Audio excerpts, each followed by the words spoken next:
अल्हम्दुलिल्लाहि रब्बिल आलमीन वस्सलातु वस्सलामु सय्यिदिल अंबिया'i वल मुरसलीन व अला आलिहि व अस्हाबिहि अजमाइन। अम्मा बाद वक़ाल अल्लाहु तआला फ़िल क़ुरआनिल मजीद फ़अऊज़ु बिल्लाहि मिनश शैतानिर रजीम बिस्मिल्लाहिर रहमानिर रहीम इहदिनस सिरातल मुस्तक़ीम सिरातल लज़ीना अनअमता अलैहिम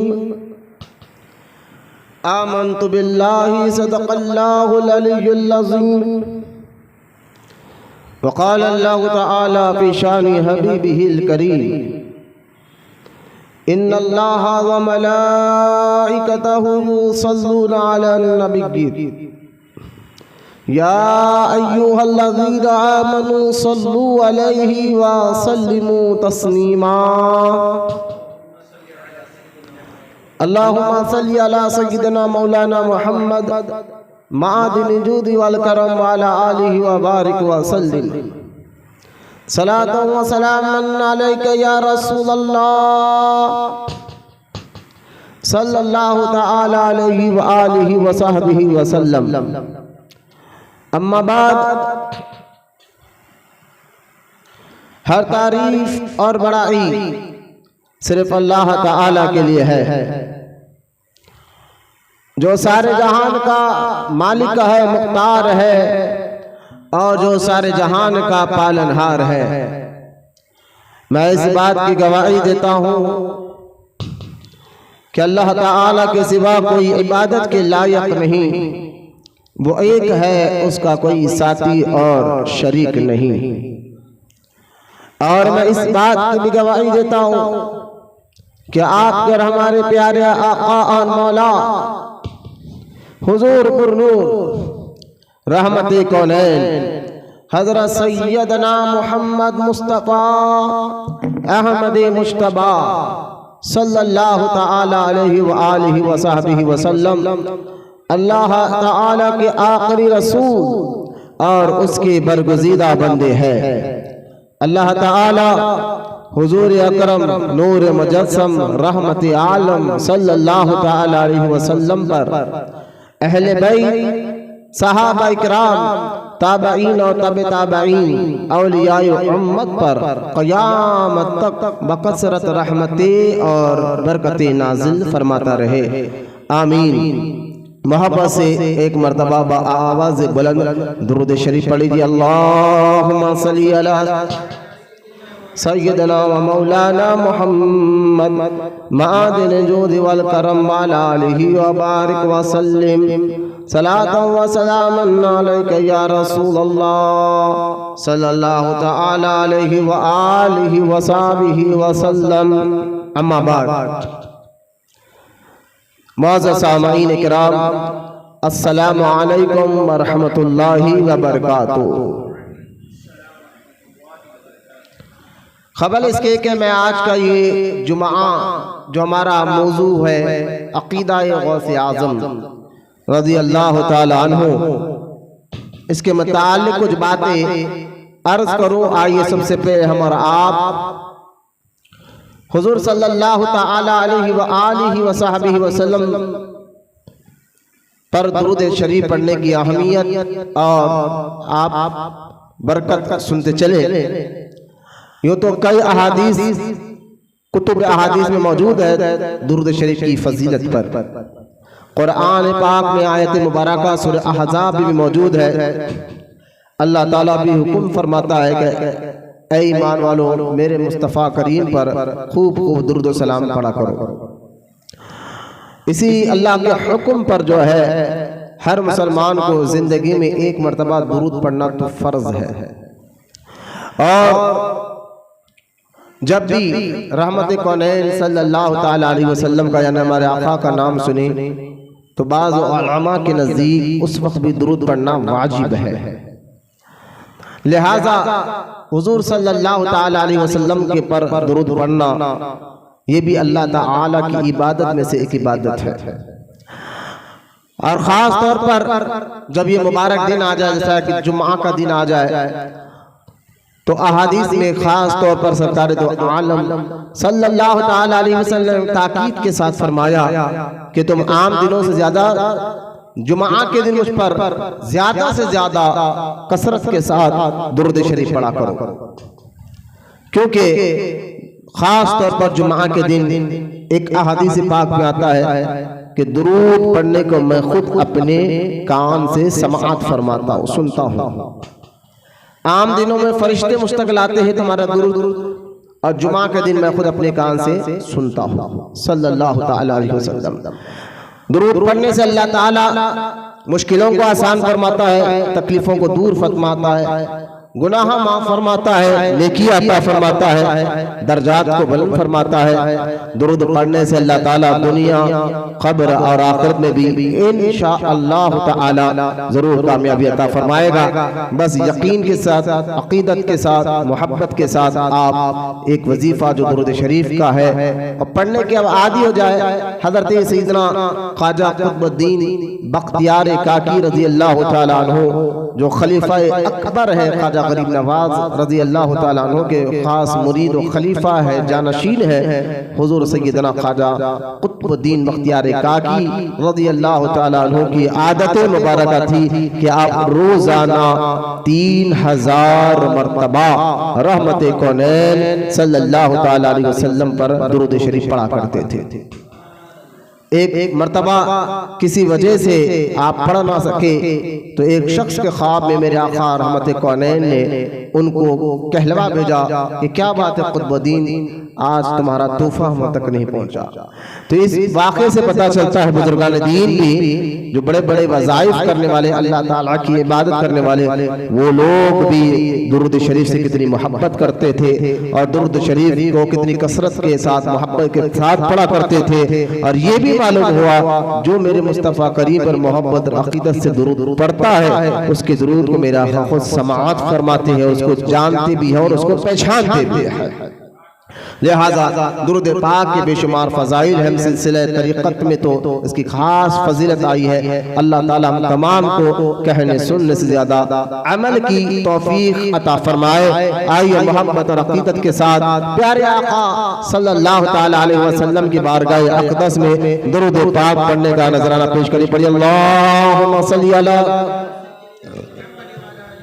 सय्यदना व मौलाना मुहम्मद मआदिन जूद वल करम वाला आलिहि व बारिक व सल्लिम सलातु व सलामन अलैका या रसूलल्लाह सल्लल्लाहु तआला अलैहि व आलिहि व सहबिहि व सल्लम।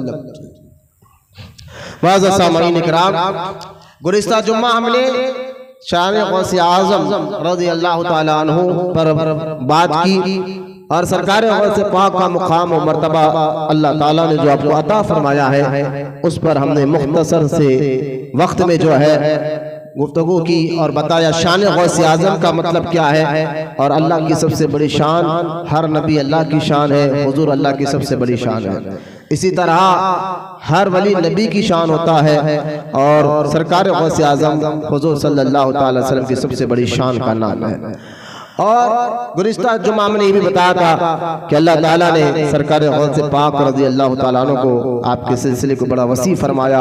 आपके सिलसिले में तमाम ज़्यादातर मुरीदीन मौजूद हैं। और मुख्तसर सा मैंने ये भी बताया था हुजूर गौसे पाक की विलादत 470 हिजरी में हुई है और गीलान के शहर, बगदाद का इलाका गीलान के शहर में हुई है। और फिर आप जो है 18 साल की उम्र मुबारक में जब आपकी वालिदा मोहतरमा 80 साल की आपकी माँ को उम्र थी, माँ से इजाज़त लेकर आप गीलान से बगदाद आकर पड़े हैं। 90 साल की जिंदगी सरकार गौसे पाक की है रज़ी अल्लाह ताला अन्हु। और उस 90 साल जिंदगी में सरकार गौसे पाक का कौल और फ़ैल बिल्कुल कुरान और अहादीस के मुताबिक है। और जो है अल्लाह ताला ने आपको बेशुमार मुरीदीन और करामात भी अता फरमाए हैं। अलग-अलग गुज़िश्ता जुम्मा हमने कई बार की और याद रखे, क्योंकि ये अल्लाह के नेक और महबूब बंदे जिनके ज़ाते मुबारका से, यानी औलिया अल्लाह की हमें क्या ज़रूरत है, क्यों ज़रूरत है, तो जिस तरह जीने के लिए इंसान को चांद, सूरज, तारे और हवा की ज़रूरत है, इसी तरह अहले ईमान को जो है औलिया अल्लाह के हर वक्त हाजतमंद रहेंगे और उनको औलिया अल्लाह की ज़रूरत है।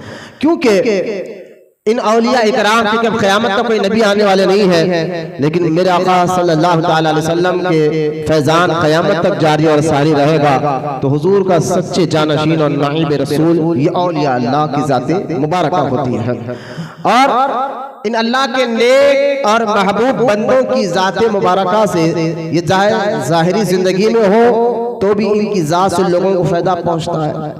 और इनकी ज़ात मुबारक से तो है ही, इनकी ज़ात भी बरकत होती है। अल्लाह के वलियों की ज़ात, उनका वजूद भी जो है इंसानों के लिए एक बरकत और एक फैज़ हासिल करने का जरिया होता है। अगर वो ज़ाहिरी ज़िंदगी में है तब भी उनका वजूद और उनकी ज़ात मुबारका इंसानों के लिए फ़ायदा हासिल करने का जरिया बनती है।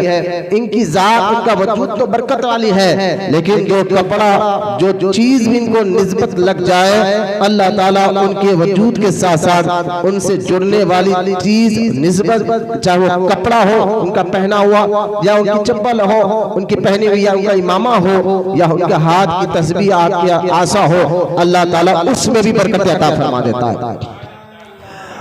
इनकी ज़ाहिरी जिंदगी तो है ही वजूद, औलिया अल्लाह की जिंदगी है ही, इनके वजूद से बरकत मिलती है, फैज़ मिलता है। जैसे कि एक मिसाल मैंने आपको दी कि इनकी ज़ात मुबारका से जो है इंसान का ईमान और अकीदा भी मजबूत होता है। ये औलिया इकराम की ज़ात मुबारका वो ज़ात है कि इनकी ज़ात मुबारका से जो है ये भी पता चलता है कि दीन इस्लाम सच और हक पर है, क्योंकि इस्लाम ही में, दीन इस्लाम में ही बड़े बड़े औलिया अल्लाह के महबूब बंदे मौजूद है, जिसे देखकर हमारा ईमान और अकीदा भी मजबूत होता है।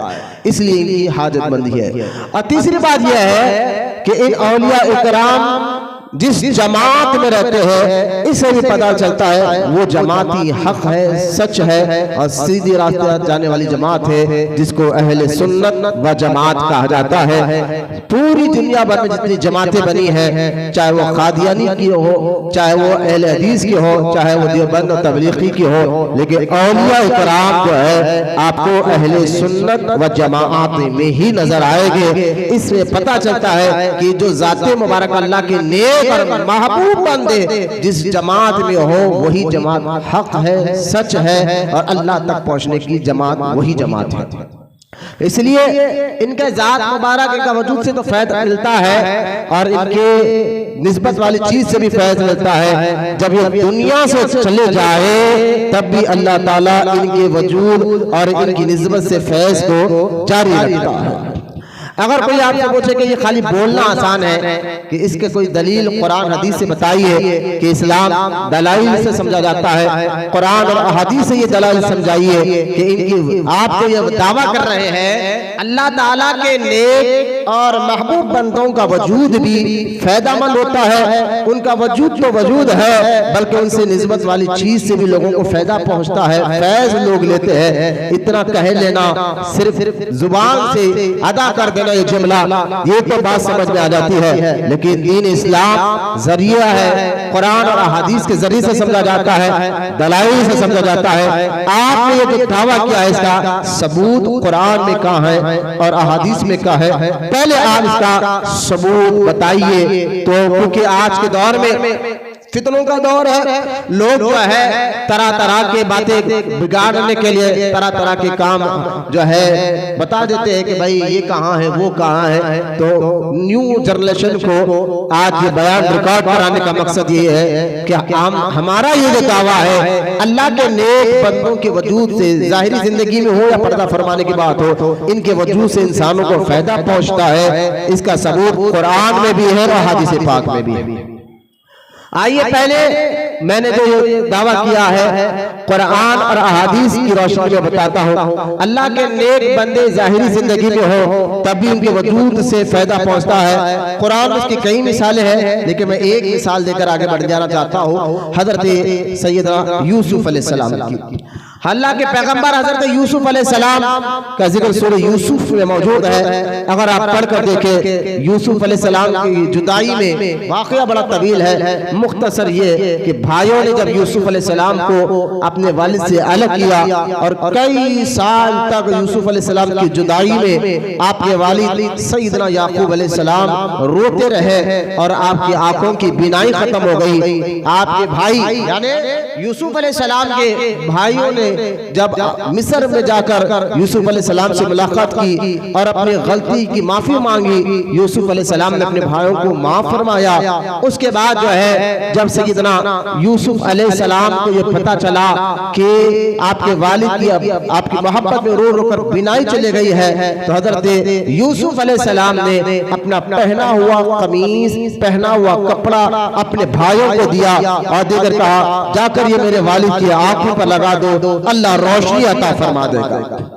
इनका वजूद देखे आप, इनकी जाहिरी जिंदगी का वजूद देखे कि जब वो अपने पहना हुआ कपड़ा दे दे तो कुरान उनका जिक्र कर रहा है। कुरान में कहा इज़हबू इला कमीज, ये यूसुफ अलैहिस्सलाम की कमीज है, इन्हें जाकर भाइयों ने अपने वालिद की आंखों को लगाया, अल्लाह ताला ने फौरन रोशनी अता फरमाई। कुरान की इस वाक़े से पता चला अल्लाह के नेक और महबूब बंदों का वजूद से लोगों को फायदा पहुंचता।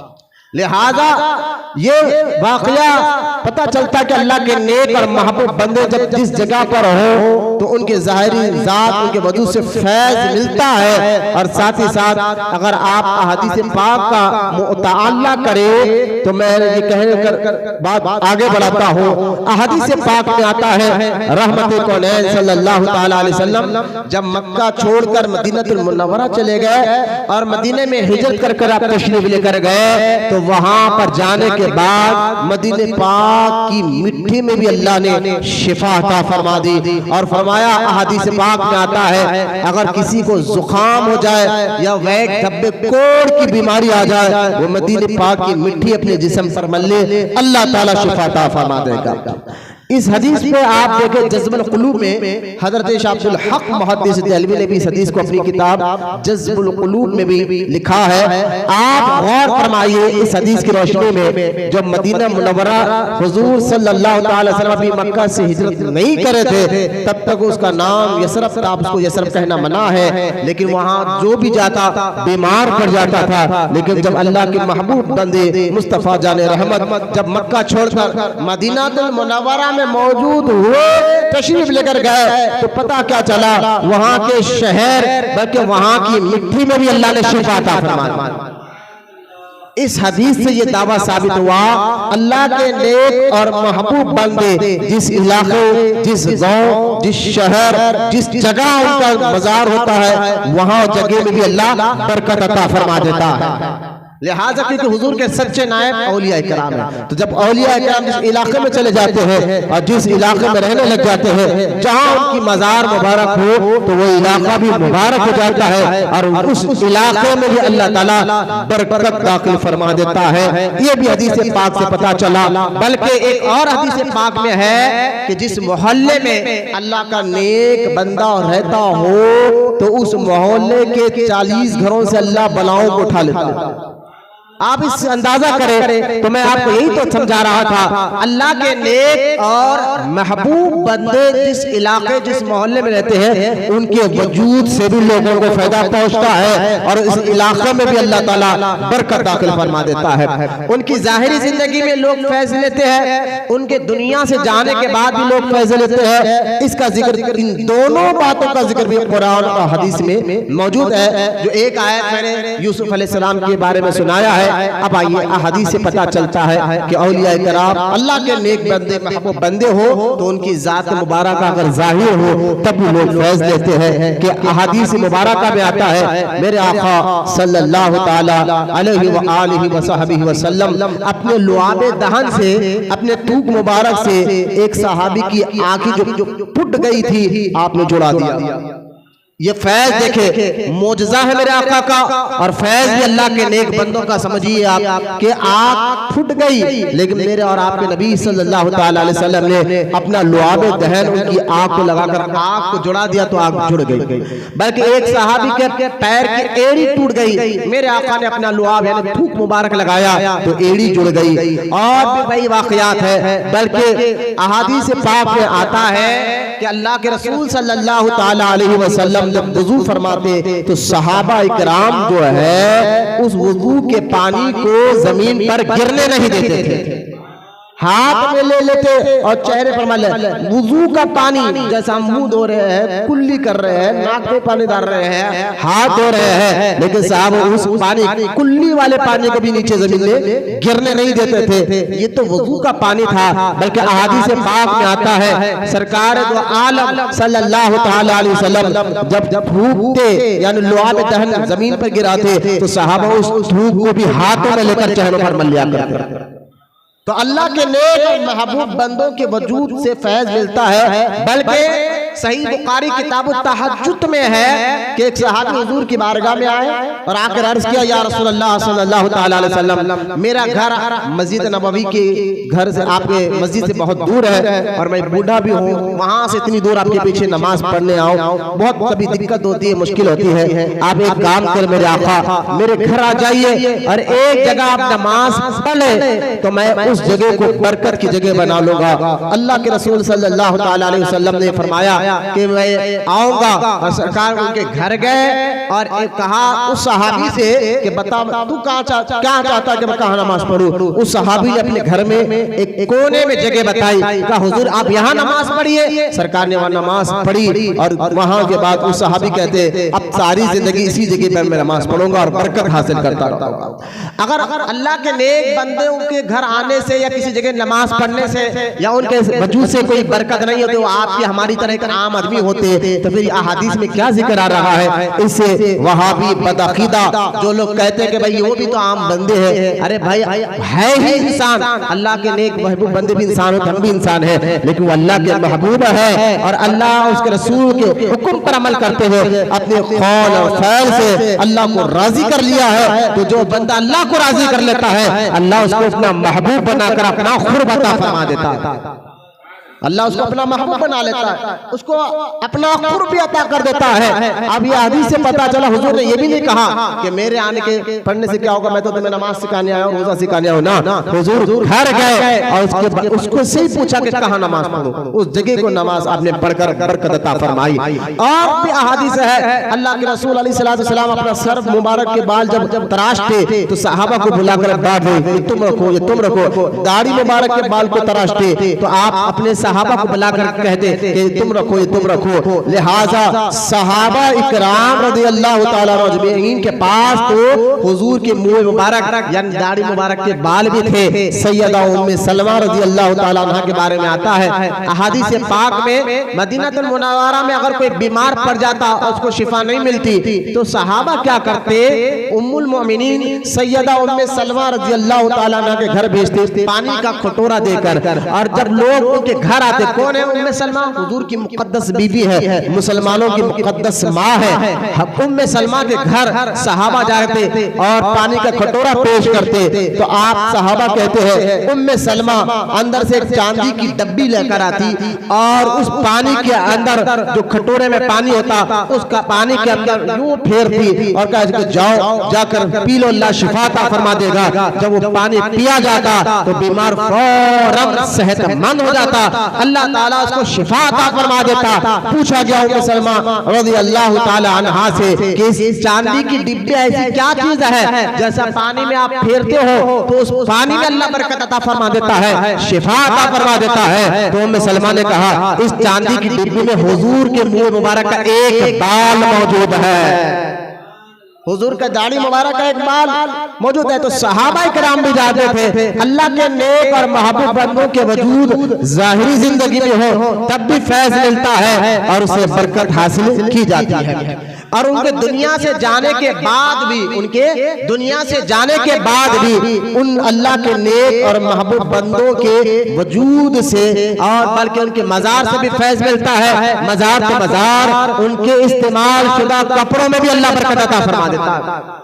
अगर कोई वहाबी कहे ये तो बड़ी बात आप कर रहे हैं मौलाना कि अल्लाह के नेक बंदे जो कपड़े पहनते हैं उसमें भी अल्लाह बरकत अता फरमाता है, ये क्या दीन आप सिखा रहे हैं, ये क्या कुरान हदीस की बात आप सिखा रहे हैं? कहने का यही हमारा अकीदा है। कहा ये अकीदा, बल्कि अकीदा कहाँ से आपने लिया है? तो कुरान और हदीस से हमने लिया है। कुरान ने हमें बताया अल्लाह के नेक और महबूब बंदे जो कपड़े पहन लेते हैं अल्लाह उसकी में बरकत अता फरमा देता है।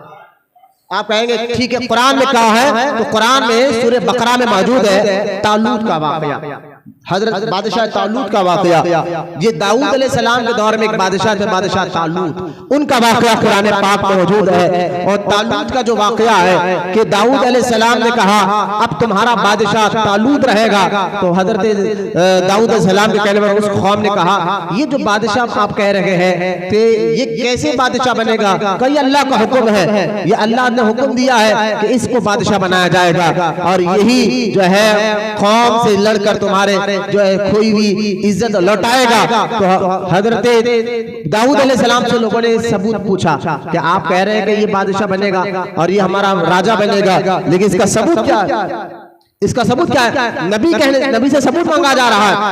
हजरत दाऊद अलैहिस्सलाम ने अल्लाह के हुक्म से फरमाया कि सुनो तुम्हारे पास एक जो पेटी थी जो तुमसे तुम्हारे दुश्मनों ने खींच लिया है, उस पेटी को अब ये बादशाह तक पहुंचाया जाएगा अल्लाह ताला, और इनके पास वो पेटी आएगी और वो पेटी जब इनके पास आएगी तब तुम मान लोगे कि ये बादशाह है तुम्हारा। तो लोगों ने कहा हाँ वो बड़ी बरकत वाली पेटी थी, उस पेटी को हम सामने रखकर जो भी अल्लाह से दुआ मांगते तो अल्लाह फौरन दुआ कबूल फरमा लेता था। अगर वो पेटी जो हमारे दुश्मनों ने हमसे खींच कर लेकर गए हैं, अगर वो पेटी हमें मिल जाए तो हम समझ जाएंगे वाकई अल्लाह का हुक्म है, इशारा है कि इस तालू को हम अपना बादशाह बना लेंगे। तो हजरत दाऊद अलैहिस्सलाम ने दुआ फरमाई और वो पेटी जो है अल्लाह ताला के हुक्म से जो है जानवर वहां से एक खच्चर जो होता है ना, घोड़ा खच्चर नुमा जानवर जो है अल्लाह के हुक्म से दुश्मनों से खींचकर वो पेटी जो है अपने पीठ पर सवार कर लेकर आए और तालूत के पास लाकर रख दिया। अब इसका सारा जिक्र कुरान में है, बैठ जाओ। कुरान में उसका पूरा जिक्र मौजूद है कि एक पेटी है, पेटी को अल्लाह ताला ने फरिश्तों को हुक्म दिया इस पेटी को एक जो है जानवर के पीठ पर रखो, पेटी अदब के साथ फरिश्ते उठाते हैं और जानवर पर रखते हैं और पेटी बनी इस्राइल के पास आ जाती है अल्लाह के हुक्म से। अब मुझे बताइए कि एक तो पेटी जिसको ताबूत सकीना कहा जाता है और कुरान में इसका जिक्र ताबूत सकीना के नाम से मौजूद है दूसरे पारे में सूरह बकरा में। और दूसरी बात यह है कि उस पेटी की अदब एहतराम देखे कि फरिश्ते उसका अदब कर रहे हैं और उसको उठाकर अदब के साथ कौम तक पहुंचाया जा रहा है। सवाल ये उठता है कि आखिर उस पेटी की इतनी इज्जत क्यों की गई है कि अल्लाह के हुक्म से फरिश्ते अल्लाह के उस पेटी का अदब कर रहे हैं, उस पेटी की इज्जत कर रहे हैं। कुरान में उसका जिक्र मौजूद है और वो पेटी फरिश्ते जानवर पर रखकर कौम तक पहुंचा रहे हैं। तो पता क्या चला उस पेटी में ऐसा क्या था, इतना अदब, इतनी इज्जत, इसका एहतराम, फिर ये पेटी आ जाए तो फिर लोग समझ जाएंगे कि अल्लाह का हुक्म है कि इसको अपना बादशाह बनाया जाए। तो उस पेटी में ऐसी क्या चीज थी जो अल्लाह ताला ने लोगों से उसकी इज्जत भी कराई, फरिश्तों से भी उसकी इज्जत कराई। फरिश्ते उस पेटी की आदब कर रहे हैं, इज्जत कर रहे हैं। तो उस पेटी के अंदर हजरत मूसा अलैहिस्सलाम के पहने हुए कपड़े थे। बोले सुभान अल्लाह। हजरत मूसा, ये कुरान में जिक्र कहाँ है? दूसरे पारे में सूरह बकरा में मौजूद है, ताबूत सकीना का जिक्र है। अब देखे मूसा अलैहिस्सलाम के सिर्फ पहना हुआ कपड़ा जिब्बा नहीं बल्कि सर का इमामा भी था। क्या क्या उस पेटी में थे? खुद कुरान कहता है आल मूसा और आल हारून, मूसा और हारून के उसमें कुछ मुबारक चीजें थी। लिहाजा कुरान कहता है उस पेटी के अंदर जो है मूसा अलैहिस्सलाम के कपड़े और सर का इमामा और हाथ में आसा मुबारक, जो मूसा अलैहिस्सलाम के हाथ में लकड़ी थी उसको आसा कहा जाता है, जिसको आप पकड़ कर चलते थे और झाड़ू से पत्ते झाड़ाते थे, तो लिहाजा वो आसा मुबारक। बल्कि और सुनिए, मूसा अलैहिस्सलाम जो उस दौर में चप्पल पहनते थे जिसको नालैन कहते हैं, वो चप्पल भी उस पेटी के अंदर। आप देखें क्या क्या उस पेटी में था। मूसा अलैहिस्सलाम के कपड़ा, सर का इमामा और हारून अलैहिस्सलाम जो मूसा अलैहिस्सलाम के खालाजाद भाई भी थे और ये भी नबी है, हारून अलैहिस्सलाम के भी सर का इमामा, कपड़ा और नालैन थी। अब मुझे बताइए, अल्लाह मूसा अलैहिस्सलाम और दाऊद अलैहिस्सलाम का दौर 2000 साल का दौर, यानी मूसा अलैहिस्सलाम दुनिया से गए, जाने के 2000 साल बाद दाऊद अलैहिस्सलाम आए हैं। तो आप देखें 2000 साल से अल्लाह ताला ने मूसा अलैहिस्सलाम के सर के इमामा और पहने हुआ कपड़ा, पहनी हुई चप्पल को अल्लाह के हुक्म से फरिश्तों ने हिफाजत के साथ रखा। अल्लाह अपने नेक महबूब बंदों के अपने वजूद तो वजूद है, अल्लाह के नेक बंदों का वजूद, उनका वजूद तो है ही बरकत वाला, लेकिन जो उन्होंने इस्तेमाल किया, आप अंदाजा करें कि दाऊद अलैहिस्सलाम के दौर तक वो तमाम चीजें महफूज रहे अल्लाह के हुक्म से और फरिश्ते उसका आदब करते रहे, उसकी इज्जत करते रहे। तो मुझे बताइए, अल्लाह के नेक और महबूब बंदों का वजूद तो बरकत वाला है ही, लेकिन कुरान बताता है उनके इस्तेमाल शुदा कपड़ों में भी अल्लाह बरकत अता फरमाता है। और जो है फिर बरकत तो बरकत है, साथ ही साथ जो है फिर 2000 साल तक उसकी हिफाजत कर 2000 साल तक उसके लिबास। तो 2000 साल तक जब अल्लाह अपने नेक बंदों के पहने हुए कपड़े और नालेन और चप्पल और सर के इमामों की हिफाजत फरमाने का हुक्म फरिश्तों को देता है, तो अंदाजा करें जो अल्लाह के नेक बंदे कब्रों में हजारों साल से हैं, उनके जिस्म को अल्लाह सलामत कैसे रखा होगा। तो लिहाजा कुरान में भी जिक्र आ गया है कि इनके वजूद तो वजूद है, इनके इस्तेमाल शुदा चीजों में भी अल्लाह बरकत अता फरमाता है। तो ये हम मेरा दावा, अल्लाह के नेक और महबूब बंदे जाहिरी जिंदगी में यानी जिंदा हो तो उनके वजूद से भी लोगों को फायदा पहुंचता है और उनके इस्तेमाल शुदा कपड़े से भी लोगों को फायदा पहुंचता है। जब वो दुनिया से जाए तब भी अल्लाह ताला उनके वजूद और उनके इस्तेमाल शुदा चीजों से अल्लाह लोगों को फैज पहुंचाता है। जैसा कि सकीना बनी इस्राइल के पास पेटी थी, जब भी कोई मुश्किल आती वो पेटी सामने रख के दुआ करते, या अल्लाह हम तो गुनाहगार हैं, लेकिन इस पेटी में जो तेरे नेक महबूब बंदों के कपड़े चीजें हैं ना, इनके वसीले से मौला हमारी मुश्किल को आसान फरमा। ये दुआ करते अल्लाह ताला फौरन मुश्किल दूर फरमा देता।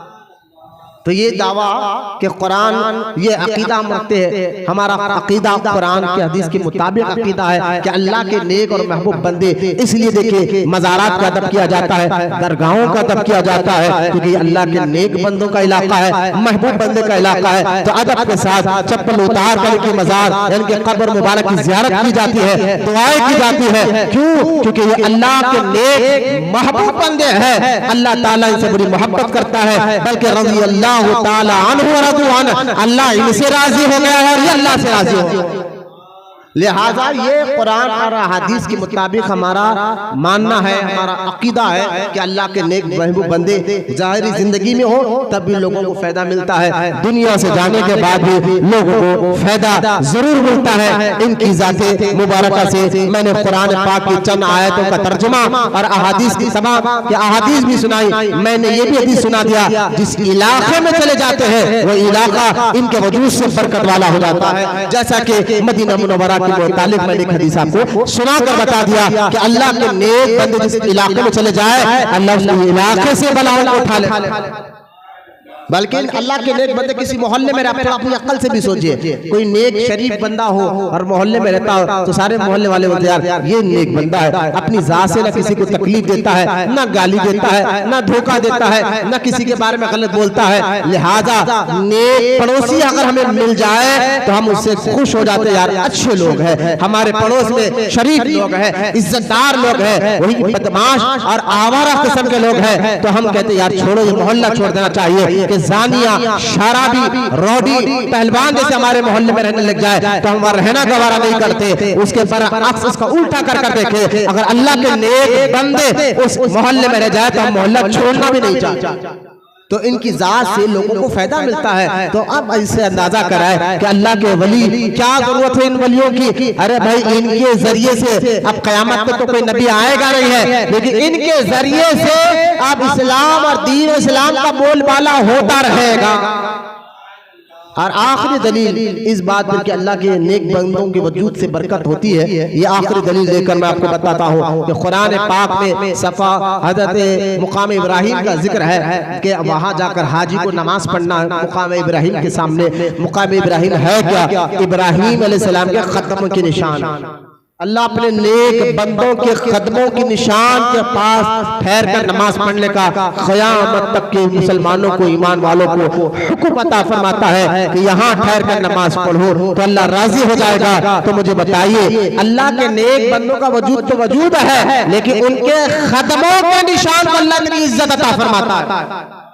उनके कदमों के निशान को अल्लाह इतनी इज्जत अता फरमाता है कि कुरान में उसका जिक्र आ जाता है, मुकाम इब्राहिम का जिक्र कुरान में आ जाता है। लिहाजा ये तमाम बातों से हमारा अहले सुन्नत व जमात का अकीदा पता चल गया कि हम क्या चाहते हैं। सरकार गौसे पाक इमामुल औलिया है, सरदार औलिया है। हजरत गौसे पाक रज़ी अल्लाह ताला अन्हु के शान और मुकाम मर्तबा जो गुज़िश्ता जुमा मैंने मुख्तसर अंदाज में समझाया था, और आप गौसे पाक रज़ी अल्लाह ताला अन्हु जो आपकी टोटल जिंदगी 90 साल आपकी जिंदगी है, 90 साल आपकी जिंदगी है, और इस 90 साल की जिंदगी में सरकार गौसे पाक रज़ी अल्लाह ताला अन्हु पढ़ाने में लगे और लोगों को सिलसिला कादरिया में एक जगह बैठकर आपने ऐसी तरबियत फरमाई कि पूरी दुनिया भर में एक इनकलाब पैदा हो गया। और आज भी गौसे पाक रज़ी अल्लाह ताला अन्हु का वो फैज़ जारी और सारी है, और इंशाअल्लाह ताला क़यामत तक गौसे आज़म का फैज़ जारी और सारी रहेगा। आज हमारा उन्वान है अक़ीदा गौसे आज़म।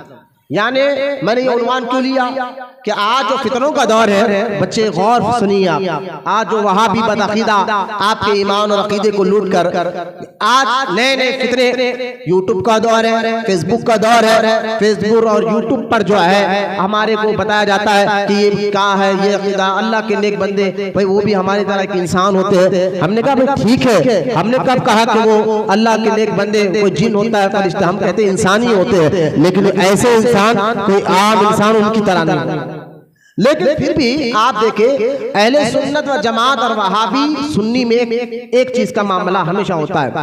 हम समझते हैं कि सुन्नी वो जो फातिहा दुरूद करे और वहाबी वो जो फातिहा दुरूद ना दिलाते।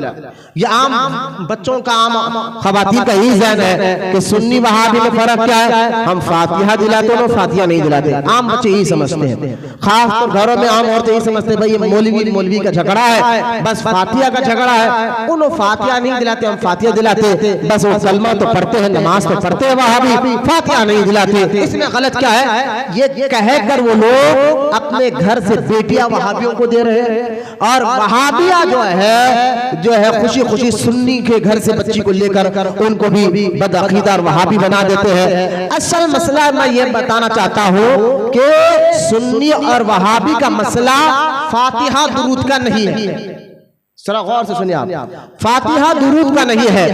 क्या मतलब है? मतलब यह है, मैं ये कहना चाहता हूँ सुन्नी और वहाबी का जो मामला है वो फातिहा दुरूद का नहीं है। आप कहेंगे मौलाना दौर क्या चल रहा है, आज लोग काफिर और बदबख्त लोग इस्लाम पर भोग रहे हैं, अब सुन्नी वहाबी कर रहे हैं। मैं कहता हूँ देखो, आप पहले अपने ईमान और अकीदे को तो मजबूत करो। जब आप अपने ईमान और यकीन अल्लाह पर, रसूल पर, कुरान और हदीस पर मजबूत करेंगे तो फिर आप जो है बोलने वाले बनेंगे, खामोश नहीं रहेंगे। आज जो हमारी खामोशी, आज एक एमएलए उठकर जो चाहे हमारे आका रहमत कौनैन की शाम में बक बक बक बक कर रहा है, कानून का उसको डर खत्म हो गया है, लिहाजा वो उसको कोई पूछने वाला नहीं है, कोई बोलने वाला नहीं है। तो आज ये ईमान की कमजोरी ही का नतीजा है कि मुसलमान सिर्फ खाने पीने तक लगा हुआ है, उसको पता ही नहीं कि करना क्या ऐसे मौके पर।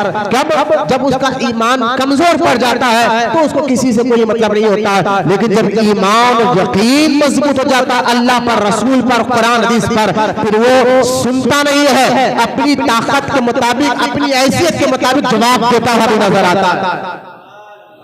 आप अपनी ताकत के मुताबिक जवाब दीजिए, आलिम अपनी ताकत के मुताबिक जवाब देगा। जितना जो बड़े ओहदे पर है उसको जरूरी है अगर वो मुसलमान है तो ऐसे लोगों का जवाब अपनी ताकत के मुताबिक दे, जो कर सकता है करे। जो एक एमएलए कर सकता है आप हम नहीं कर सकते। तो कहने का मकसद ये है कि आज मेरा कहना है सुन्नी वहाबी का एक मसला मैं खत्म करूंगा इंशाअल्लाह। मैं बताऊंगा कि आज के दौर में हम ये जो समझ रहे हैं कि सुन्नी वहाबी का झगड़ा फातिया का है, दुरूद का है, क्या नहीं नहीं नहीं, फातिया वहाबी नहीं दिलाते, इसका मतलब ये नहीं है। आइए मैं आपको बताता हूँ असल झगड़ा क्या है, झगड़े से मुराद हकीकत क्या है, सच्चाई क्या है, ताकि आप सच्चाई जानकर अपने ईमान और अकीदे को मजबूत कर ले और बता दे कि जो अकीदा हमारा गौसे पाक का था वही अकीदा आज हम सुन्नियों का है। आइए मैं आपको बताता हूं कि देखिए भाई फातिया दुरूद का झगड़ा नहीं है। हदीस में है कि जिस खाने पर कुरान पढ़ा जाता है उसको शैतान नहीं खाता, हदीस पाक में। इसीलिए आप खाना खाते वक्त खाने से पहले क्या करते हैं, बिस्मिल्लाहिर्रहमानिर्रहीम पढ़ते हैं। हदीस में आता है जो बिस्मिल्लाह पढ़कर खाना खाता है शैतान उसमें शिरकत नहीं करता। अगर जो बस बगैर बिस्मिल्लाह का खाना खाता है तो शैतान उसके अंदर आ जाता है, मतलब बरकत खत्म हो जाती है। लिहाजा अब मुझे बताइए जिस खाने पर कुरान पढ़ा जाता है उसको शैतान नहीं खाता तो वह भी नहीं खा रहा तो क्या है, मैं नहीं। लिहाजा फातिया दुरूद का मसला नहीं है, असल क्या मसला है मैं आपको बताता हूँ। हम हमारे नबी के बारे में मुसलमान खास तौर अहले सुन्नत हमारे नबी के बारे में ये यकीन रखता है कि हमारे नबी अल्लाह के नूर से बने। बोले मोहब्बत से सुभान अल्लाह। ये पहला अकीदा मैं बता रहा हूँ। हमारे नबी के बारे में क्या अकीदा रखते हैं, अल्लाह के नूर से बने, अल्लाह के नूर से बने। अब वहाबी कहता नहीं नहीं वो नूर से नहीं, वो हमारी तरह काम बशर है। ये झगड़ा है, फातिया दुरूद का नहीं है। एक तो ये, दूसरा हम सुन्नियों का ये अकीदा है कि अल्लाह के अता से हमारे नबी गैब की खबरें जानते हैं। अल्लाह के हुक्म से, अल्लाह की अता से हमारे नबी क़यामत तक क्या होगा, उसके बाद क्या होगा, अल्लाह के बताने से आपके और हमारे नबी सब जानते हैं। 1400 साल पहले तो हुजूर दुनिया से तशरीफ लेकर गए, लेकिन क़यामत तक क्या होगा, उसके बाद क्या होगा, अल्लाह के बताने से आपके और हमारे नबी सब जानते हैं। वहां भी कहते नहीं नहीं, हुजूर को तो दीवार है ना, दीवार के पीछे क्या था हुजूर को ये भी नहीं मालूम था, माज़अल्लाह। ये देखिए आप फातिया दुरूद का मसला नहीं है कि अब देखिए हम जो कह रहे हैं वो अल्लाह के नबी को नूर नहीं मानते, हम नूर मानते हैं। वो अल्लाह के नबी के बारे में कहते हैं उनको दीवार के पीछे क्या था नहीं मालूम है, हम कहते हैं दीवार के पीछे की बात करते हो। क़यामत तक उसके बाद क्या होगा, अल्लाह के बताने से नबी सब जानते हैं। अब तीसरी बात सुने आप, तीसरी बात हम कहते हैं कि अल्लाह के नेक और महबूब बंदे खबर में जाने के बाद वो जिंदा भी होते अल्लाह के हुक्म से और लोगों की मदद भी करते हैं। अल्लाह की अता से जिंदा खबर में भी जिंदा होते हैं और लोगों की मदद भी करते हैं। वहां भी कहते हैं नहीं भाई मर गए खत्म बात, मट्टी में मिल गए, अब उसे कोई फैज मिलने वाला नहीं है। और ये है सुन्नी और वहाबी में मानने में कुछ बातें ये मानते कुछ नहीं मानते। अब ये फर्क को आप ज़हन में रखिए, फातिया दुरूद का मसला नहीं है बल्कि ये अकीदे का मसला है, ईमान का मसला है। जो वहाबी नहीं मानते सुन्नी मानता है। सुन्नी क्या मानता है, हुजूर अल्लाह के नूर से बने। वहाबी नहीं मानता। सुन्नी क्या मानता है, हुजूर अल्लाह के बताने से क़यामत तक का बल्कि उसके बाद का भी इल्म रखते हैं। वहाबी इस बात को नहीं मानता। सुन्नी क्या कहता है, अल्लाह के नेक और महबूब बंदों के वजूद से दुनिया में भी लोगों को फायदा पहुंचता है, दुनिया से जाने के बाद कब्र में भी उनके मज़ारात से लोगों को फैज मिला करता है। वहां भी ये तीसरी बात को भी नहीं मानते। अब देखिए अब अगर हम वहाबियों से पूछे कि भाई क्यों नहीं मानते तो वह कुरान पढ़कर सुनाएंगे। देखो भाई कुरान में है, अहादीस में है, लिहाजा कुरान बता रहा है। कुरान को तो आयत से ही पढ़ेंगे, उसका माना गलत बताएंगे, तर्जुमा गलत बताएंगे वहाबी। कुरान में कोई गड़बड़ी नहीं है, कुरान अल्लाह का कलाम है, अल्लाह के कलाम में कोई गड़बड़ी खराबी नहीं हो सकती। कुरान के अल्फाज जो अरबी के हैं उसमें तो कोई गड़बड़ी नहीं है, लोग उसके माने और उसके तर्जुमे में वहाबियों ने गड़बड़ी की। और जो देखिए इसकी एक मिसाल देकर समझाता हूं कि कुरान में अल्लाह ताला ने फरमाया मिन दूनिल्लाह, अल्लाह को छोड़कर गैरुल्लाह के पास जाने वालों तुम मुशरिक हो। अल्लाह को छोड़कर गैर के पास जाना, मिन दूनिल्लाह का अल्लाह को छोड़कर गैर के पास जाना। अब ये आयत में क्या कहा, अल्लाह को छोड़कर गैर से पास मत जाओ। ये आयत में अल्लाह ताला असल में मुशरिकीन जो अल्लाह को छोड़कर बुतों की इबादत करते थे, बुतों से मदद मांगते थे, इबादत भी करते थे, मदद भी मांगते थे, उनको अल्लाह ने कहा मिन दूनिल्लाह, अल्लाह को छोड़कर उसकी इबादत भी कर रहे हो और उससे मदद भी मांगते हो तो कुछ फायदा नहीं मिलेगा। ये आयत तो कुरान में है, लेकिन किसके लिए है? मुसलमानों के लिए नहीं, मुशरिकों के लिए।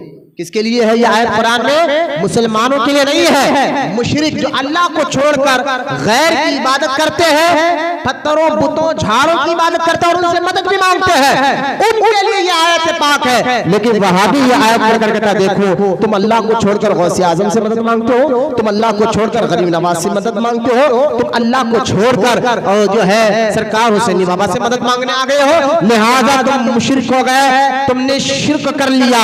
आम मुसलमान परेशान हो जाता है। बात तो सही है, मिन दूनिल्लाह कुरान में अल्लाह ने कह दिया अल्लाह को छोड़कर गैर की तो मदद ना मांगो, उनकी इबादत मत करो। लिहाजा असल में बात यह है मुसलमानों, यहाँ कुरान में जहाँ मिन दूनिल्लाह कहे तो कुरान में एक और आयत है अला इन्ना औलिया अल्लाह, दोनों लफ्ज़ से गौर फरमाए, मिन दूनिल्लाह औलिया अल्लाह, दोनों भी कुरान की आयत है। अला इन्ना औलिया अल्लाह ये कुरान में, तो मिन दूनिल्लाह ये भी कुरान में है। तो अब ये दोनों आयत कुरान में एक अल्लाह कहता है अल्लाह को छोड़कर गैर के पास मत जाओ, और कुरान में एक जगह अल्लाह कहता है कि अल्लाह के दोस्त है जो इनके करीब हो अल्लाह के करीब हो जाता है।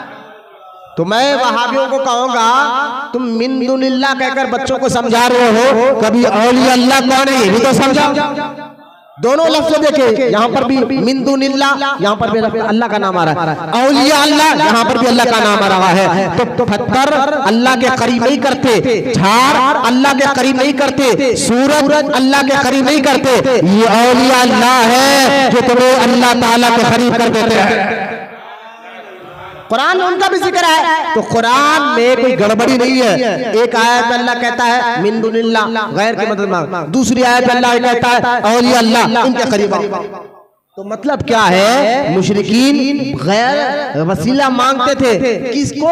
पत्थरों को वसीला मांगकर अल्लाह को करीब जाते थे, फिर वसीला भी मांगते थे और पत्थरों की इबादत भी करते थे। बस उनकी ये दोहरी गलती थी मुशरिकों की। मोमिन अल्लाह के नेक बंदों को, महबूब बंदों की इबादत नहीं करते, वो अल्लाह के करीब जाने का जरिया और वसीला समझते हैं, अल्लाह के करीब जाने का जरिया और वसीला समझते हैं। ये भी आयत है, ये भी आयत है। तो अब देखे वहाबी क्या करते हैं, कुरान के गलत माना कहकर लोगों के जहन को खराब कर देते हैं। इसलिए कुरान में एक और आयत अल्लाह फरमाता है अल्लज़ी युवस्विसु फी सुदूरिन नास मिनल जिन्नति वन नास। कुरान की इस आयत में अल्लाह ताला ने बता दिया कि अल्लाह वसवसे डालने वालों से अल्लाह की पनाह में मांगो।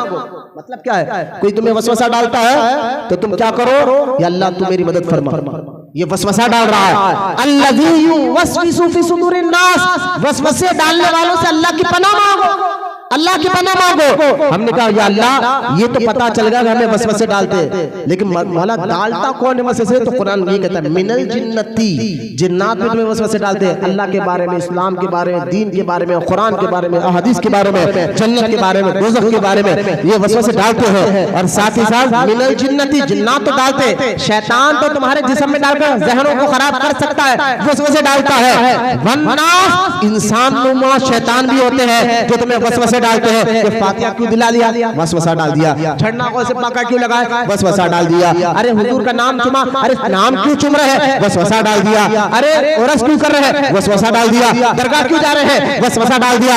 अब मिनल जिन्नति वन नास, अल्लाह कहता है वसवसे डालने वालों से जो जिन्नात और इंसान नुमा शैतान है, इन दोनों से अल्लाह की पनाह मांगो। जो अल्लाह की पनाह में आ जाता है, अल्लाह उसके वसवसों से उसकी हिफाजत फरमा देता है।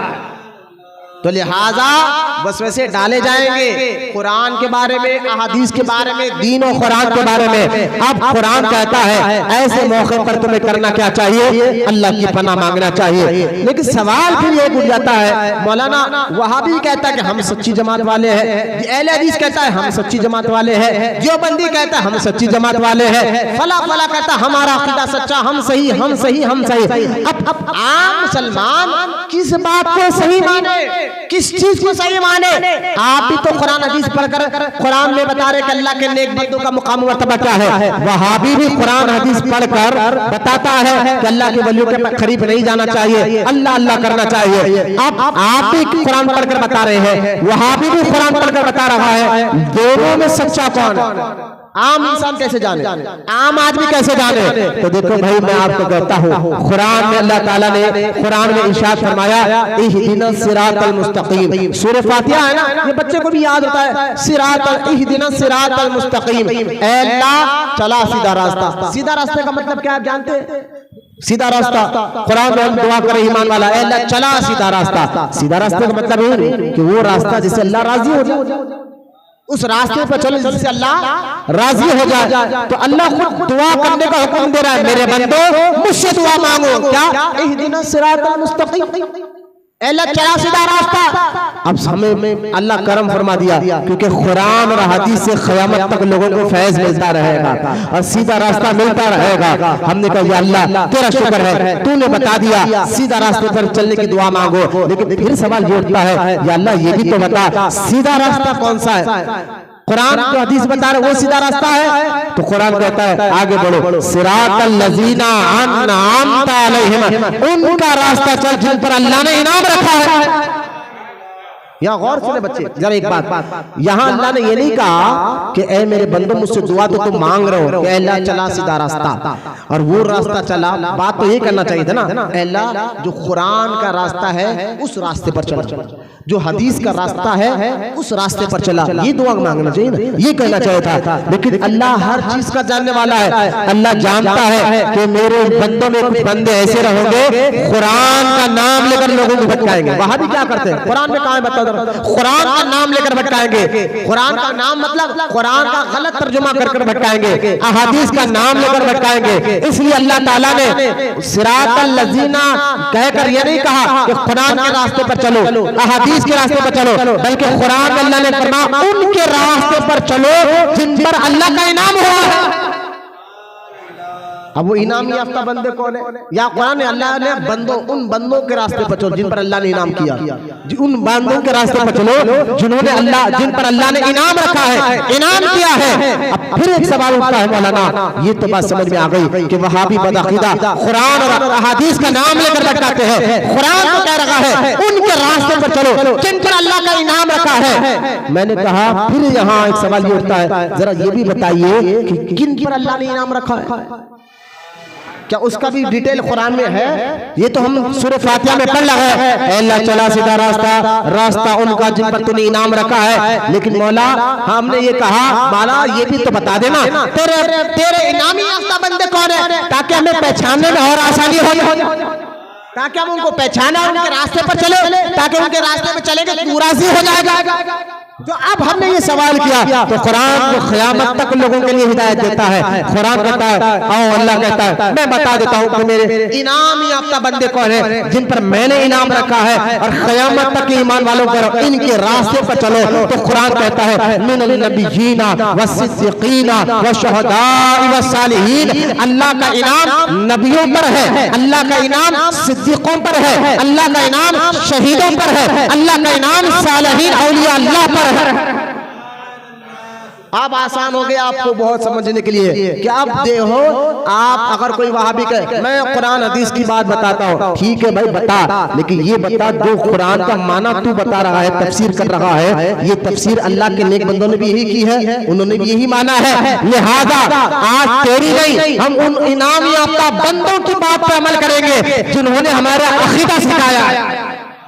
लिहाजा अल्लाह के नेक बंदे जिन पर अल्लाह ने इनाम रखा है, अल्लाह कहता है इनके रास्ते पर चलो। अब सवाल फिर उठ गया, ठीक है मौलाना ये तो बात समझ में आ गई, अल्लाह का इनाम नबियों पर है, लेकिन हमारे नबी आखिरी नबी है, क़यामत तक कोई नबी नहीं आएगा। क़यामत तो कोई नबी नहीं आएंगे, तो हमें क्या करना है? तो देखो सिद्दीकीन का रास्ता, सच्चे लोगों का रास्ता, शहीदों का रास्ता, जो करबला में शहीद हुए।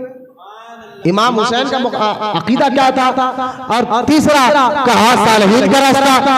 अब मुझे बताइए, सालहीन अल्लाह के नेक बंदे, जब हम कहेंगे यार अल्लाह के नेक बंदों का अदब करो, तो जब अल्लाह के वली, अल्लाह के दोस्त, अल्लाह के महबूब बंदों का जिक्र आता है, आम इंसान भी उसके जहन में एक नाम सबसे ऊंचा उसके जहन में आता है। जैसे कोई कहे यार अल्लाह के वलियों का बहुत बड़ा मुकाम है, अगर ये अल्फाज कहते ही सबके जहनों में एक नाम जरूर आ जाता है, वो है हुजूर गौसे आज़म दस्तगीर रज़ी अल्लाह ताला।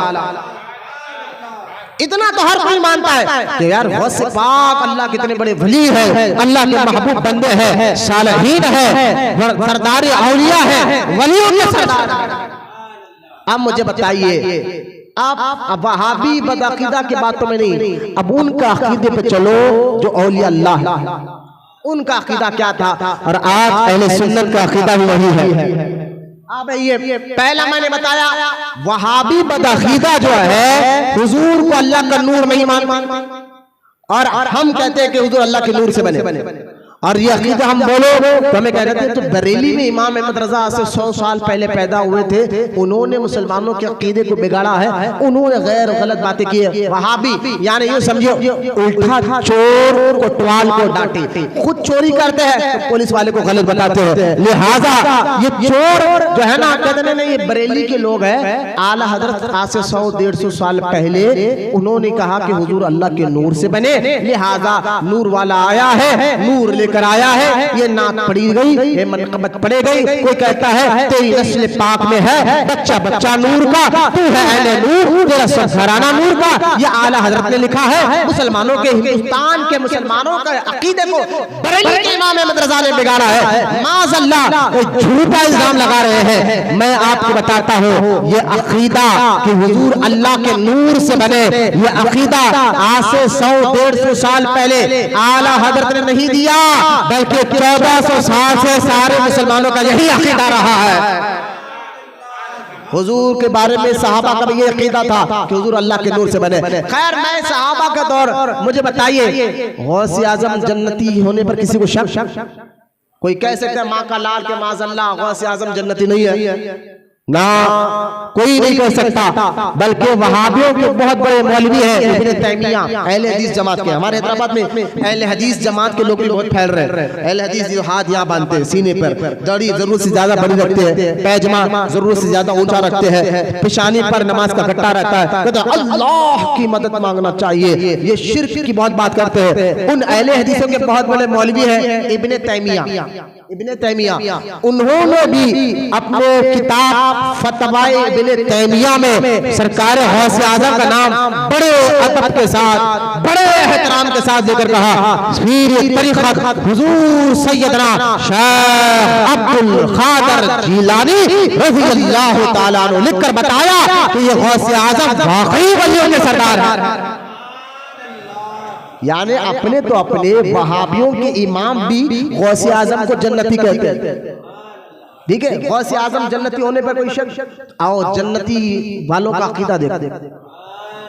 यही अकीदा जो हम कह रहे हैं कि हुजूर अल्लाह के नूर से बने, यही अकीदा अगर गौसे आजम का भी हो तो बोलो ना सुभान अल्लाह। सिरातल लज़ीना अनअमता अलैहिम, अल्लाह कहता है इनके रास्ते पर चलो। अब मुझे बताइए गौसे आजम शेख अब्दुल क़ादिर जिलानी का अकीदा क्या था? तो पहला नंबर वहाबी कहते हैं हुजूर अल्लाह के नूर से नहीं बने, लेकिन गौसे आजम खुद कहते हैं हुजूर अल्लाह की जात, बल्कि नूर इलाही से पैदा होने वाले का नाम मोहम्मद रसूलुल्लाह है। बोले मोहम्मद सुभान अल्लाह। अरे भाई गौसे आजम दुनिया से जाकर 800 साल हो गया, आला हज़रत 150 साल हो गया है, तो 800 साल से गौसे आज़म का ही अकीदा था कि हुजूर अल्लाह के नूर से बने। और वहां भी कहता नहीं है बरेली के अहमद रजा ने निकाला है, मैंने कहा नहीं, गौसे पाक का ही अकीदा था। अब कोई वहां पे कहा लगा, देखिए मेरे पास किताब है, ये दिखने में छोटी है, किताब का नाम है अस्सलातु दुरूद शेख अब्दुल क़ादिर जिलानी। सीधा बैठो, सीधा बैठो, कुछ काम है तो बाहर चल जाओ।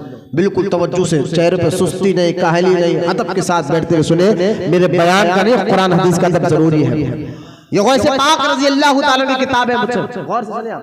आज हम सिर्फ 11वीं करते हैं, बिरयानी खाना जान गए, लेकिन जिनकी 11वीं करते हैं कभी उनकी तालीमात भी पढ़ी है, उनके अक़वाल भी पढ़ी है, उन्होंने कैसी इबादत की वो भी पढ़ी है, कैसे मुत्तक़ी परहेज़गार है वो भी पढ़ी है, और ये भी जानिए का अक़ीदा क्या। अब देखें हम सुन्नी क्या कहते हैं, नूर वाला आया है, गौसे आज़म भी यही कहते हैं। गौसे आज़म का भी अक़ीदा यही था। ये किताब अस्सलात शेख अब्दुल कादिर जिलानी यानी गौसे पाक ने ये किताब लिखी।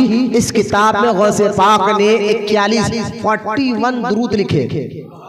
कितने दुरूद लिखे? दुरूद शरीफ, दुरूद कितने लिखे? 41 दुरूद आपने इस किताब में लिखे हैं। आप देखिए इस किताब में दुरूद नंबर 20 पढ़कर देखिए। 41 में से 20वां दुरूद निकाल कर पढ़े तो हज़रत गौसे आज़म कहते हैं कि अल्लाहुम्मा सल्ली अला नूर, ऐ अल्लाह उस नूर मुस्तफा पर रहमत भेज जिस नूर को तूने अपने ज़ात के नूर से पैदा फरमाया है। अब मुझे बताइए, नूर वाला का अक़ीदा आला हज़रत ने नहीं, गौसे आज़म ने भी यही माना है। बल्कि किताब में अब आप परेशान मत होइए, वहाँ भी एक बात बोला, सुनिए एक बात बोला, मैं कहता हूँ कम से कम गौसे पाक का तो अक़ीदा है। बोले हाँ वो तो वलियों के इमाम है, जन्नतियों में सरदार का मुकाम रखते हैं। मैंने कहा वो तो वलियों के इमाम भी है, हसनी हुसैनी सैयद भी है, जिनके नाना अली है और जिनके दादा अली है, जिनके नाना रसूलुल्लाह सल्लल्लाहु अलैहि वसल्लम है, जिनकी दादी बीवी फातिमा है, उनकी औलाद शेख अब्दुल कादिर जिलानी है। उनका अक़ीदा यही है कि हुजूर अल्लाह के नूर से बने हैं। अब क्लियर हो गया? कोई वहां भी कहना ये बरेलियों का अक़ीदा, कहना गौसे आज़म का ये अक़ीदा है और हमें गौसे आज़म के जन्नती होने का कोई शक है ही नहीं। अरे बोलो ना सुभान अल्लाह। अब देखें ये अक़ीदा पहले क्लियर। इस किताब इसमें 20वां दुरूद अगर आप पढ़ेंगे तो गौसे आज़म ने ये खुद लिखा है कि अल्लाह उन पर रहमत भेज, अल्लाह उन पर तू रहमत, अल्लाहुम्मा सल्ली अला, अल्लाह तू रहमत भेज जिन पर जिसको तूने अपने नूर से पैदा फरमाया है। अरे नूर का अक़ीदा रखना ये गौसे पाक का भी अक़ीदा है। अब हम सुन्नी भी वही अक़ीदा रखते हैं कि हुजूर अल्लाह के नूर से बने, जो अक़ीदा गौसे आज़म का है।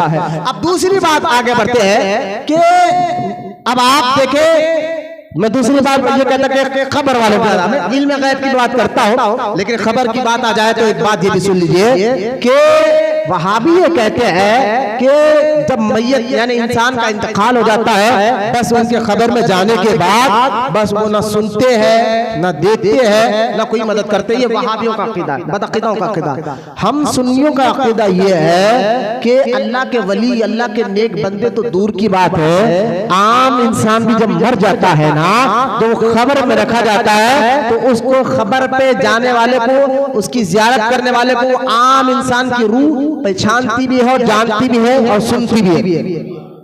अब वहां भी कहते हैं बस मर गए खत्म बात, ये वहाबियों का अक़ीदा है। लेकिन नहीं, हम सुन्नियों का अक़ीदा क्या है कि नहीं ये बल्कि बुखारी शरीफ की हदीस भी है। मैं आपको हदीस सुनाता हूँ। हुजूर अकरम सल्लल्लाहु अलैहि वसल्लम, सही बुखारी किताब जनाज़ा में हदीस पाक है। हुजूर अकरम सल्लल्लाहु अलैहि वसल्लम फरमाते हैं कि जब किसी शख्स का इंतकाल हो जाता है, उसकी रूह निकाली जाती है, तो वो अगर नेक हो तो अपने चाहने वालों को कहता है जल्दी जल्दी मुझे लेकर चलो कब्र की तरफ। अगर वो गुनाहगार हो तो चीख कर रोता है मुझे कहाँ ले जा रहे हो, हाय मुझे कहाँ दफन कर रहे हो। तो सहाबा ने पूछा हुजूर जब मैयत का इंतकाल हो जाता है, आप कह रहे नेक है तो कहता है मेरे घर वालों मुझे जल्दी कब्रिस्तान की तरफ ले चलो, बदकार हो तो रोता है, क्या उसके रोने की आवाज सुनते हैं? सहाबा ने जब पूछा, हुजूर सल्लल्लाहु अलैहि वसल्लम ने फरमाया कि जब तुम्हारा इंतकाल हो जाता है ना तो बस तुम्हारे इंसानों के अलावा जितनी मखलूक है ना जमीन पर, इंसानों को छोड़कर जितनी मखलूक है जमीन पर, जो परिंदे हो चाहे जानवर हो, वो तमाम परिंदे मखलूक इस मैयत की आवाज को सुनते सिवाय इंसान के। अब सवाल ये होता है जब जानवर सुन रहे हमें क्यों सुने नहीं आ रहा है? सवाल करने वाले कर सकते हैं, कोई इस्लाम का मुनकिर कह सकता है ये क्या बात हुई, मुर्गी की मैयत की आवाज सुने, परिंदे उस मैयत की आवाज सुने, इंसान को क्यों सुनाई दिया? सहाबा ने पूछा हुजूर हमें क्यों सुनाई नहीं आता? सहाबा ने जब पूछा तो हुजूर ने फरमाया अगर मैयत का वो रोना तुम्हें सुनने आ जाए तो तुम मैयत को छोड़कर भाग जाओगे, छोड़कर भाग जाओगे तुम। लिहाजा कुछ चीजें गैब की होती है, उन गैब पर ईमान लाना मोमिन की शान होती है। हमें गैब है नजर नहीं आता, लेकिन अल्लाह उसके रसूल ने कह दिया मान ले। भाई ईमान इसी का नाम है, हर चीज खोल कर समझाओ, ठीक है समझाएंगे, लेकिन कुछ चीजें गैब के भी होते बाबा, कुछ चीजें गैब के भी होते हैं। ईमान उसी का तो नाम है, हर चीज मार्केट में नहीं समझाती, कुछ चीज छुपा के रखती है। मानो या ना मानो, मानोगे तुम तो वफादार, ना मानो तो गद्दार। तो हमेशा वफादार को दलील की जरूरत नहीं होती है, वो जो कह रहा है उस पर पूरा यकीन उसको होता है। बस मेरे रब ने मेरे रसूल ने कह दिया जन्नत है, देखा नहीं है लेकिन मानते, दोज़ख है देखा नहीं लेकिन मानते। लिहाजा अब उस मैयत को कब्र में लिटाया जाता है। हदीस में आता है, अब देखिए वहां भी कहते हैं मैयत सुनती देखती कुछ नहीं, हदीस में आता है सुनने की बात कहो तो जब तुम दफन कर कर मैयत को घर जाते ना, तुम्हारे जूतों की आवाज मैयत खबर में सुनती है। अरे भाई जूतों की आवाज में कितनी मिसाल दी है भाई, बात तो दूर की बात है। हम कह रहे हैं यार तुम सुन रहे थे नहीं सुन रहे थे, तो मैं मिसाल के तौर पर कह रहा हूं मेरे को तुम्हारी आवाज सुन नहीं आ रही थी, बेटा तुम सांस ले रहे थे उसकी भी आवाज आ रही थी। मतलब क्या इस बात का, यानी बात तुम सांस ले रहे तो आवाज सुन रहा था, तो तुम्हारी आवाज क्यों नहीं सुनूंगा मैं, है ना बात ये ना। हदीस में मिसाल दी गई है कि जब मोमिनीन अपनी मैयत को कब्र में रख कर तलब कर जाते हैं तो मैयत खबर में जो मैयत है उसके जूतों की भी आवाज सुनती है। अब मुझे बताइए, ये तो हदीस है, खैर अब आइए हमारा अकीदा क्या है कि आम मैयत भी, अब इसीलिए हदीस में आता है कि जब बाप की खबर में बच्चा जाए तो बाप पहचानते कि ये मेरा बेटा है, माँ की खबर में बच्चा जाए तो माँ पहचानती है कि ये मेरा बेटा है, सलाम का। इसलिए खबर के सामने, कब्रिस्तान के सामने से जाओ तो हदीस में क्या जामे तिरमिज़ी में है कि आम कब्रिस्तान के सामने से भी गुजरो तो ये कहो अस्सलामु अलैकुम या अहलल कबूर अल मोमिनीन। कभी इस हदीस पर गौर फरमा बच्चे, गौर किया क्यों हम सलाम करते हैं? अगर वहां भी कहते मुर्दे क्या सुनते हैं देखते नहीं, मैंने कहा फिर सलाम जिंदों को करते हैं या मुर्दों को? सलाम जिंदों को थोड़ी मुर्दों को तो जिंदों को किया जाता है। मैंने कहा जब हदीस में मिसाल के तौर पर 3-4 किलोमीटर तक फैला हुआ कब्रिस्तान है और उस कब्रिस्तान में बेनमाजी की भी खबर है, शराबी की भी खबर है, जानी की भी खबर है, रौडी की भी खबर है, अल्लाह के नेक बंदे की भी खबर है, सबकी खबरें हैं। लेकिन आप गेट के पास कहकर अस्सलामु अलैकुम या अहलल कबूर अल मोमिनीन कहेंगे तो सारे खबर वालों को उसका सलाम का जवाब पहुंचेगा, वो जवाब भी देते हैं। जब आम मैयत में उनके सुनने का मुकाम इतना तेज हो जाता, जिसमें शराबी बेनमाजी है वो भी आपके सलाम को सुन लेते हैं, तो अल्लाह के नेक और महबूब बंदों का मुकाम मर्तबा क्या है?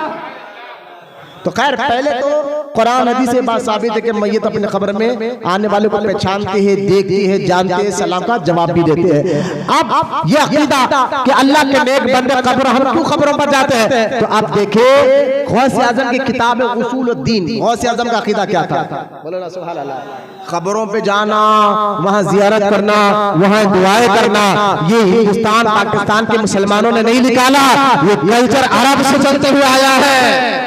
जहां से इस्लाम फैला ना अरब में, वहां से ये कल्चर चलते हुए आया है। मक्का और मदीना में कई मिसालें दे सकता हूं कि सरकार के दौर में सहाबा इकराम बार बार हुजूर के कब्र मुबारक की ज़ियारत के लिए जाया करते थे। इमाम हुसैन जब मदीना छोड़कर करबला की तरफ आ रहे थे ना, उन्होंने क्या किया? पहले हुजूर की खबर की ज़ियारत की। खबर की ज़ियारत करना ही शिर्क होता, हराम होता, गुनाह होता। तो बताओ फिर इमाम हुसैन के बारे में क्या कहोगे, जिन्होंने मदीना मुनव्वरा छोड़ने से पहले हुजूर के रोज़े पाक पर गए, हाजिरी दी, सलाम किया, वहां से बशारत मिली, फिर अपनी माँ तैयबा, ताहिरा, आबिदा, ज़ाहिरा, बीबी फातिमा के कब्र पर जाते हैं, वहां दुआ करते हैं, वहां अम्मी से इशारे लेकर फिर इमाम हुसैन मदीने से करबला की तरफ सफर करते। तो आप मुझे बताएं, खबर पे जाना अगर ये इंडिया वालों ने निकाला होता, पाकिस्तान वालों ने निकाला होता, तो भाई ये लोग सऊदी में नहीं होता। अरे भाई आज की सऊदी की मिसाल मत दो, आज के जो हुक्मरान है जो काबे की कमाई पर शराब पीते हैं, जो शराब के अड्डे खोल रहे हैं, हम उसकी मिसाल दें कि ये इस्लाम के फैलाने वाले, ना ना ना, उनकी मिसालें मत दो, बल्कि देना मिसालें है तुम अरबों की मिसालें दो, जिन अरबों में अबू बकर सिद्दीक जैसे लोग थे, फारूक आजम जैसे लोग थे, उस्मान गनी जैसे लोग थे, मौला अली जैसे लोग थे, और सहाबा किराम जैसे लोग थे। वो अच्छे अरब हैं, उन अरबों की मिसाल दो, उनका अकीदा क्या था। खैर गौस पाक का अकीदा देखे खबर वालों के बारे में, बोले सुभान अल्लाह। गौस आजम कहते हैं अपनी किताब उसूलुद्दीन में कि जब तुम अपनी मैयत को कब्र में दफन कर कर पलटते हो तो मैयत जो है ना तुम्हारे को देखती है, पेछाबती है, तुम्हारे आवाज भी देती है, बल्कि तुम्हारे चलते वक्त तुम्हारे कदमों की आवाज भी सुनती है।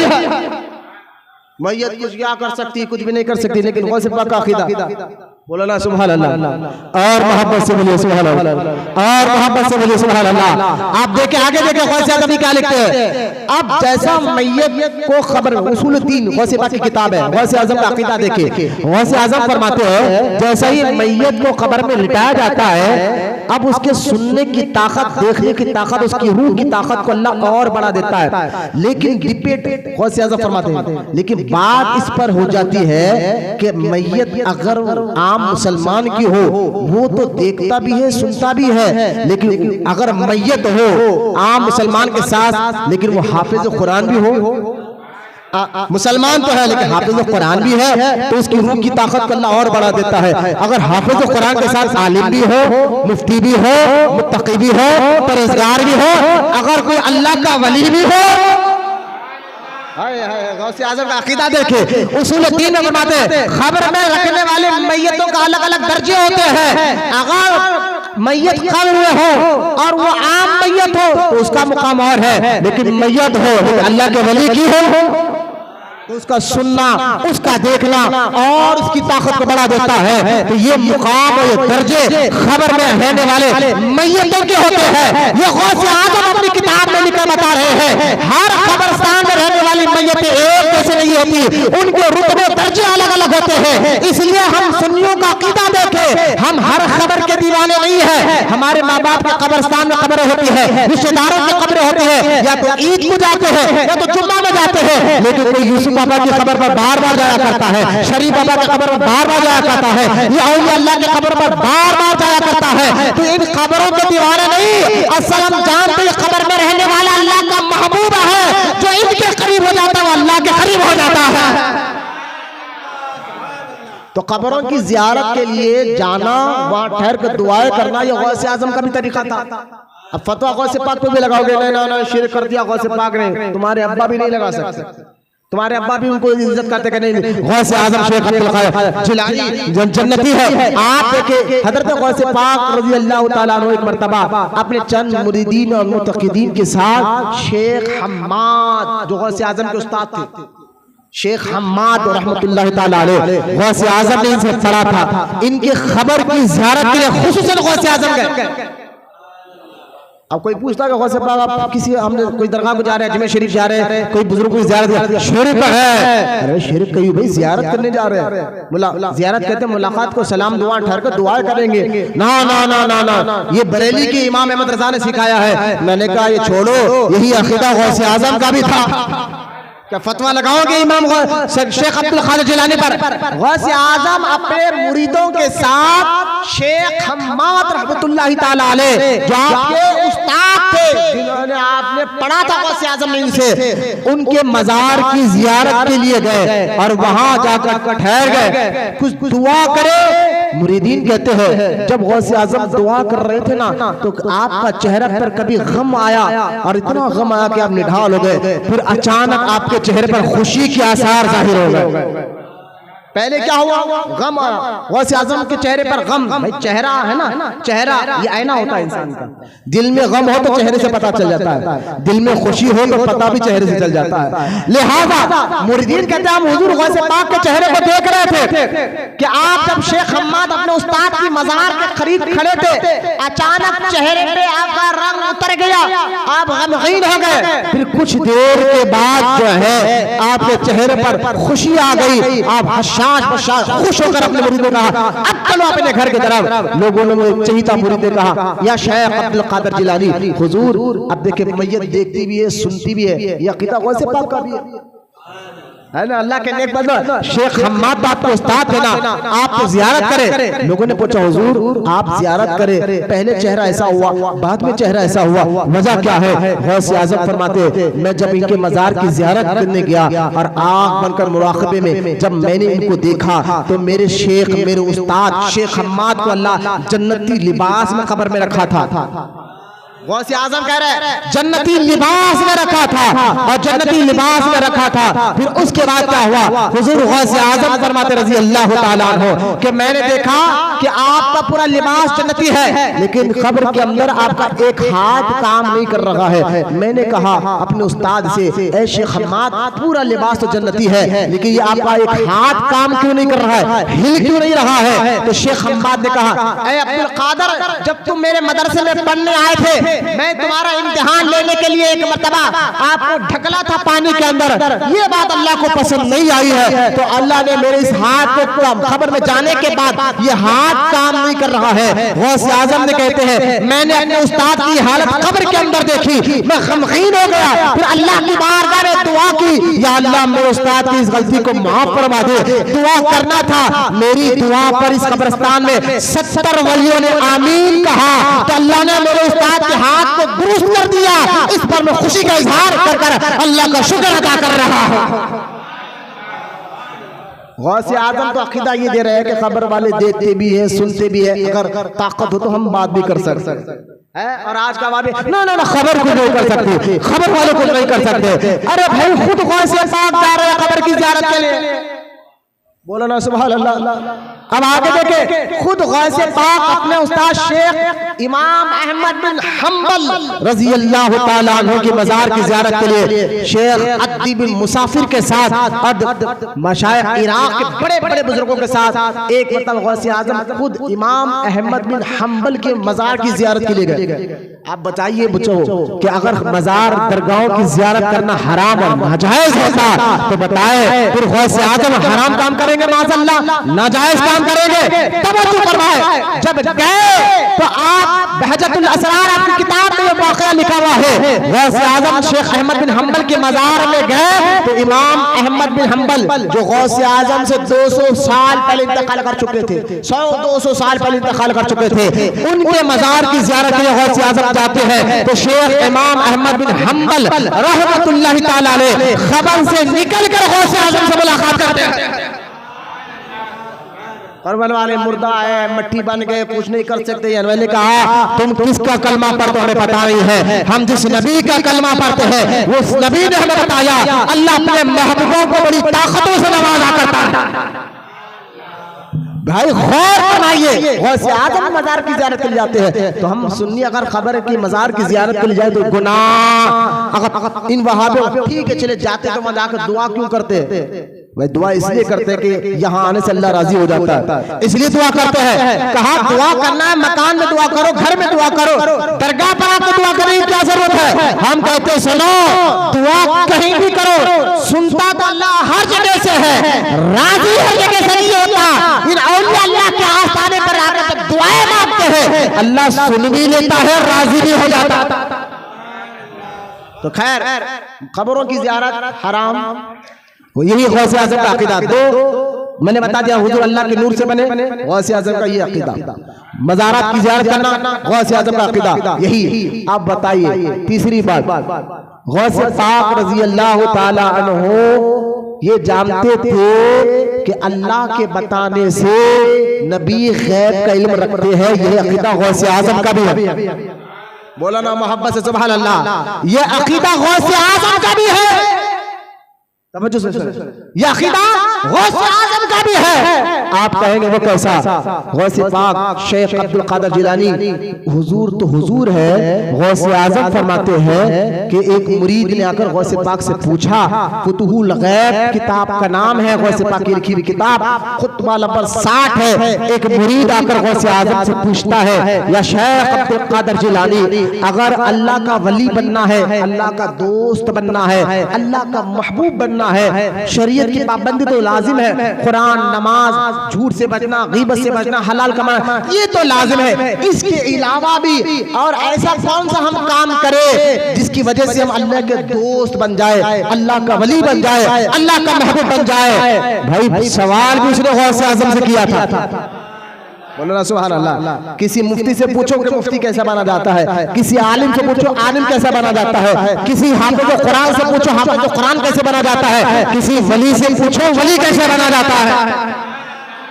वली से पूछो, वलियों के सरदार से सवाल हो रहा है। गौसे पाक का अकीदा देखे, वहाबी कहते हैं दीवार के पीछे क्या नबी नहीं जानते, लेकिन गौसे आजम का अकीदा देखे, गौसे पाक का अकीदा देखे। गौसे आजम ने फरमाया, देख अगर अल्लाह का दोस्त बनना है ना तुझे, अल्लाह का वली, अल्लाह का महबूब बनना है ना, ये तो शरीयत, कुरान, हदीस, नमाज, रोजा, ये तो लाजिम है, हर मुसलमान के लिए लाजिम है। लेकिन साथ ही साथ 4 चीजें ऐसी है जो अपने अंदर से तू निकालेगा तो तू अल्लाह का दोस्त बन जाएगा।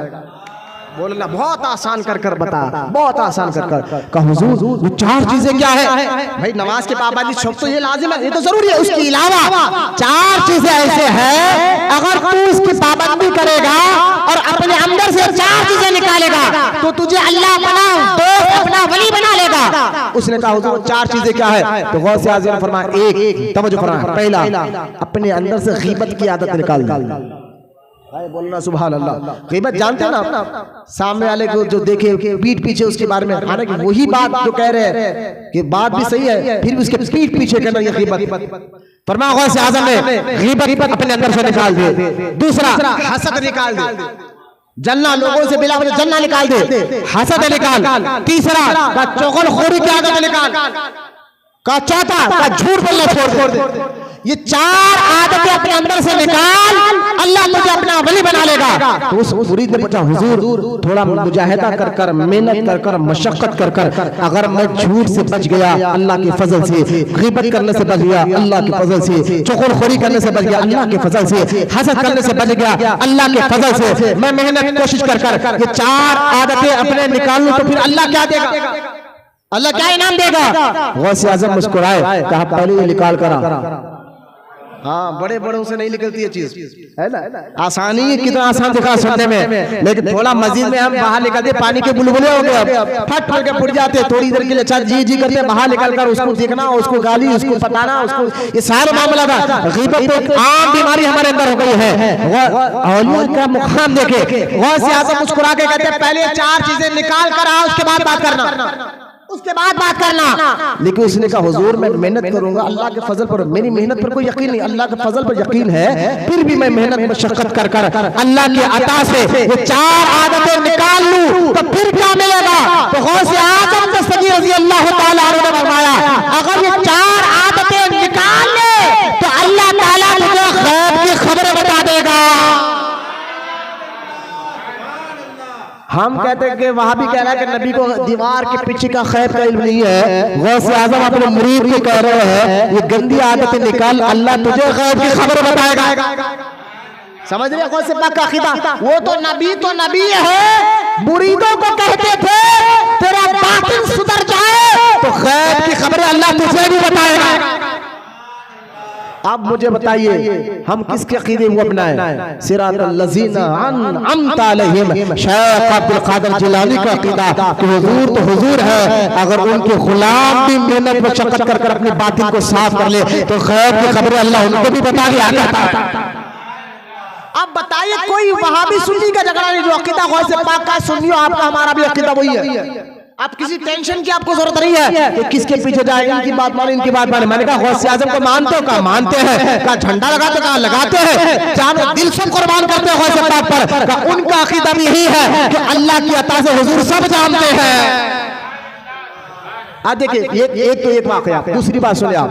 हजरत गौसे पाक वजू फरमा रहे थे, गौर से सुने बच्चे, वजू कर रहे थे। वजू करते करते अचानक आपने चेहरा मगरिब की तरफ किया और गिरने के बाद अपने पैर से एक नालन उठा, चप्पल निकाली, फेंक के मार। मुरीद कहते वो चप्पल हवा में उड़ी, गायब हो गई। दूसरी नालन उतारा, फिर हवा में फेंका, वो थोड़ी दूर जाकर गायब हो गई। लेकिन आपके चेहरे पे जलाल इतना था। वही भले लोग अदब वाले लोग अल्लाह के नेक बंदों को बड़ा अदब करते थे, सवाल नहीं करते थे, अदब उनकी हैबत ऐसी तारीफ हो जाती थी, वो सिर्फ दिल से जो कहना कह देते थे। अदब इतना था, मुरीदीन डर गए। गौसे आजम की दोनों के दोनों चप्पल हवा में उड़े और गायब हो गए। उसके 14 दिन या 15 दिन या 16 दिन के बाद एक कुछ लोग आए और उन लोगों के हाथ में दोनों चप्पल मौजूद थी। बोले मोहब्बत से, वो दोनों चप्पलें गौसे आजम के पहने हुए नालैन शरीफ दोनों उनके हाथ में मौजूद थी। वो आए, गौसे आजम से मुलाकात की, वो नालैन के हवाले किया, कुछ नजराना दिया, क्योंकि गौसे आजम के पास, गौसे आजम एक हमदर्द इंसान थे ज़ाहिरी जिंदगी में, आज भी हमदर्द, समझते आप। गौसे पाक के दौर में फलस्तीन पर जब हमला हुआ था ना, तो गौसे आजम दस्तगीर ने सिर्फ हाथ में तस्बीह लेकर अपने मुरीदों को अल्लाह अल्लाह करना नहीं सिखाया, मालदार मुरीदों को बुलाया और बुलाकर फरमाया था गौसे पाक ने, तुम्हारे पैसा किस काम के अगर अल्लाह की राह में नहीं निकले, सदका दो, खैरात दो। और वहां से कई यतीमों, बेवाओं, बेसहारों को बुलाकर गौसे आजम ने उनके रहने का, उनके खाने का, उनके पढ़ाने का इंतजाम रखने वाले का नाम गौसे आजम दस्तगीर है।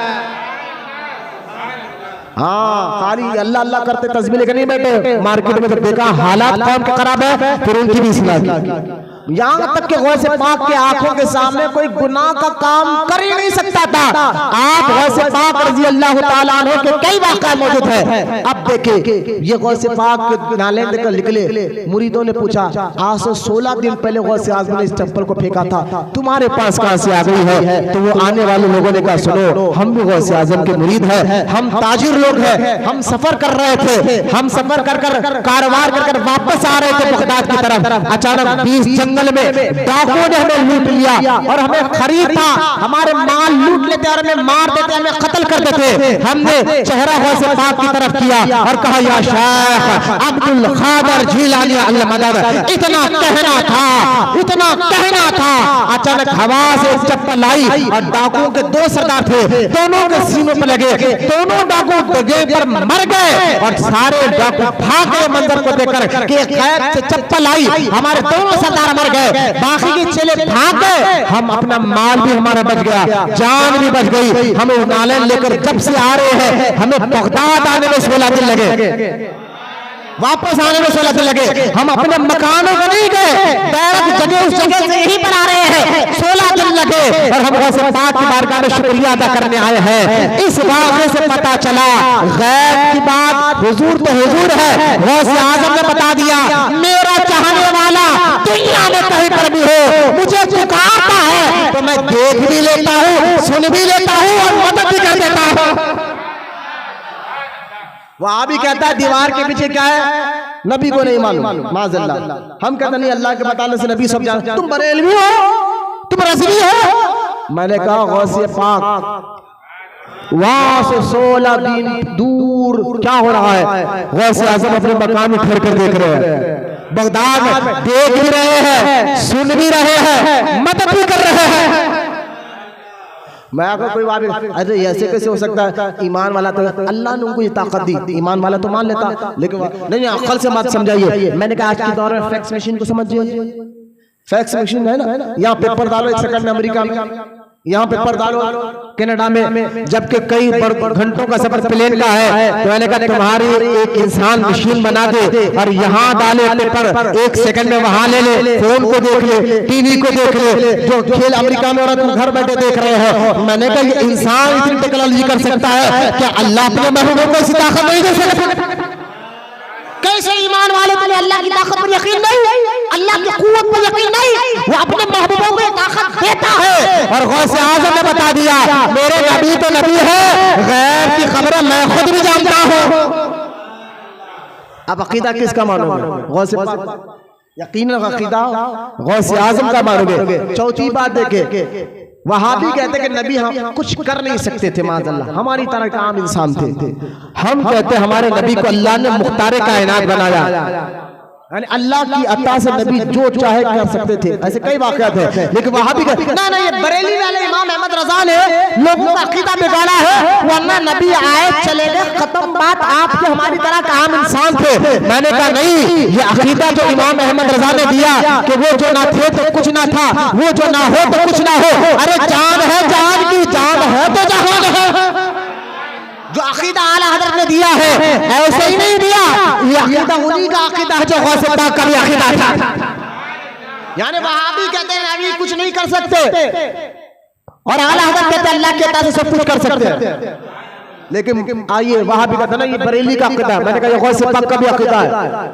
बोलना सुभान अल्लाह, किसका अकीदा है? गौसे पाक का भी अकीदा है।